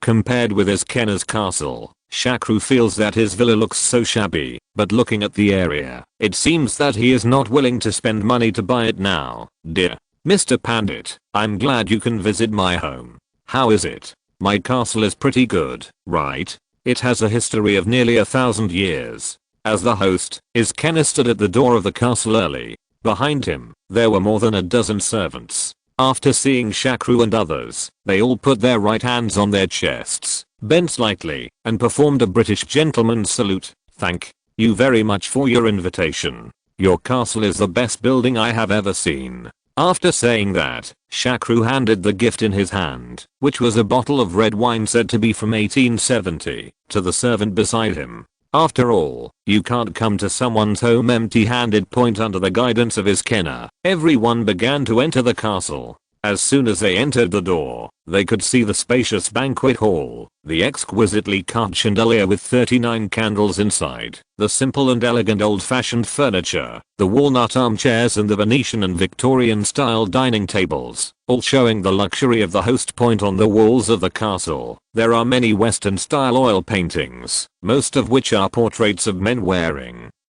captains' hats and mustaches, and women wearing corset dresses. This made Shakru secretly complain, thinking that the ancestors of his Kenna were not all pirate captains back then. After visiting the castle, Shakru asked curiously, "Mr. Iskena, how much does your castle cost for repair, maintenance, and management every year?" "About £3 million a year." Iskena answered casually, and then seemed to think of something, and continued, "Mr. Pandit, do you also want to buy a castle like this? But now there are no private castles for sale in the UK, but there are still in France. If you really have this idea, I will help you keep an eye out." Shakru shook his head and said, "Don't bother, I just asked casually. I still prefer to live in India." Iskena nodded and said, "With Mr. Pandit's status, the treatment he can enjoy in India is hard to imagine in other countries, so it's normal that you are reluctant to leave." End of this chapter. Thank you very much for reaching the end. Don't forget to like. Looking for more exclusive content and immediate access? Subscribe to our Patreon. Remember, every like, subscription, or donation encourages us to continue. Thanks to everyone. See you in the next video.